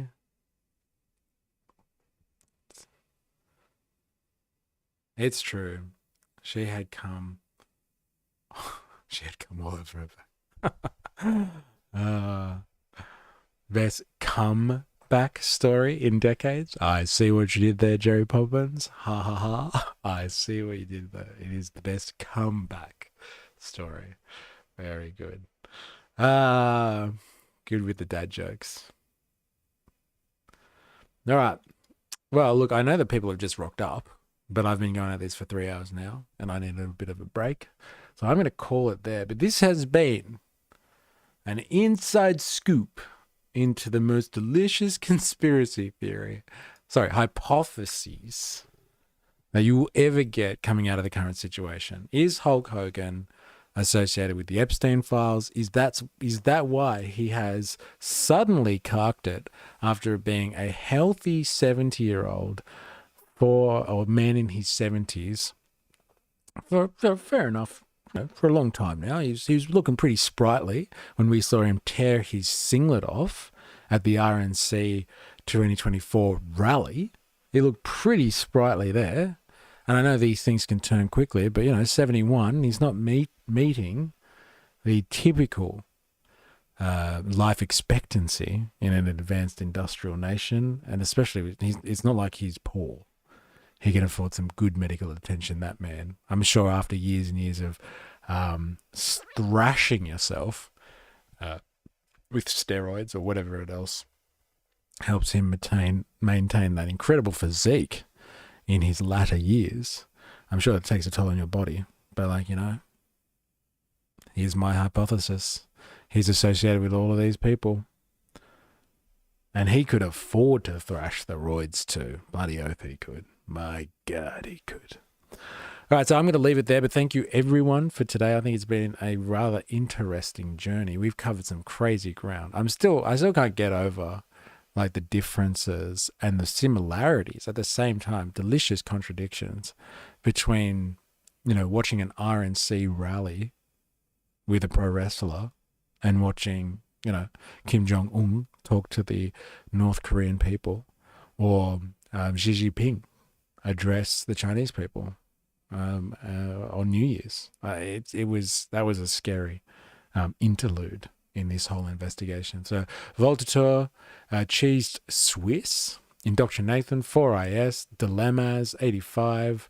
Good to have you all. Thomas Dickerson back in the house. Have I missed anyone? I don't think so. Let me see. No. I've got everyone. David comes in. David came in with a quick remarks. Good to have you. Jerry Poppins in on the end there, and so was Wings of Cheese. It was nice to have the interaction. Thanks for the journey. It's been quite the investigation. Avalava, thanks for being on the stream chat.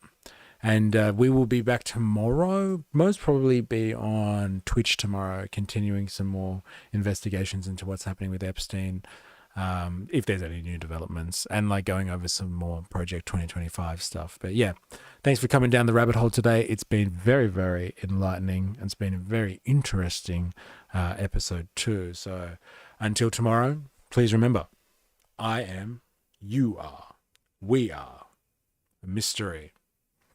See you soon. Cheers.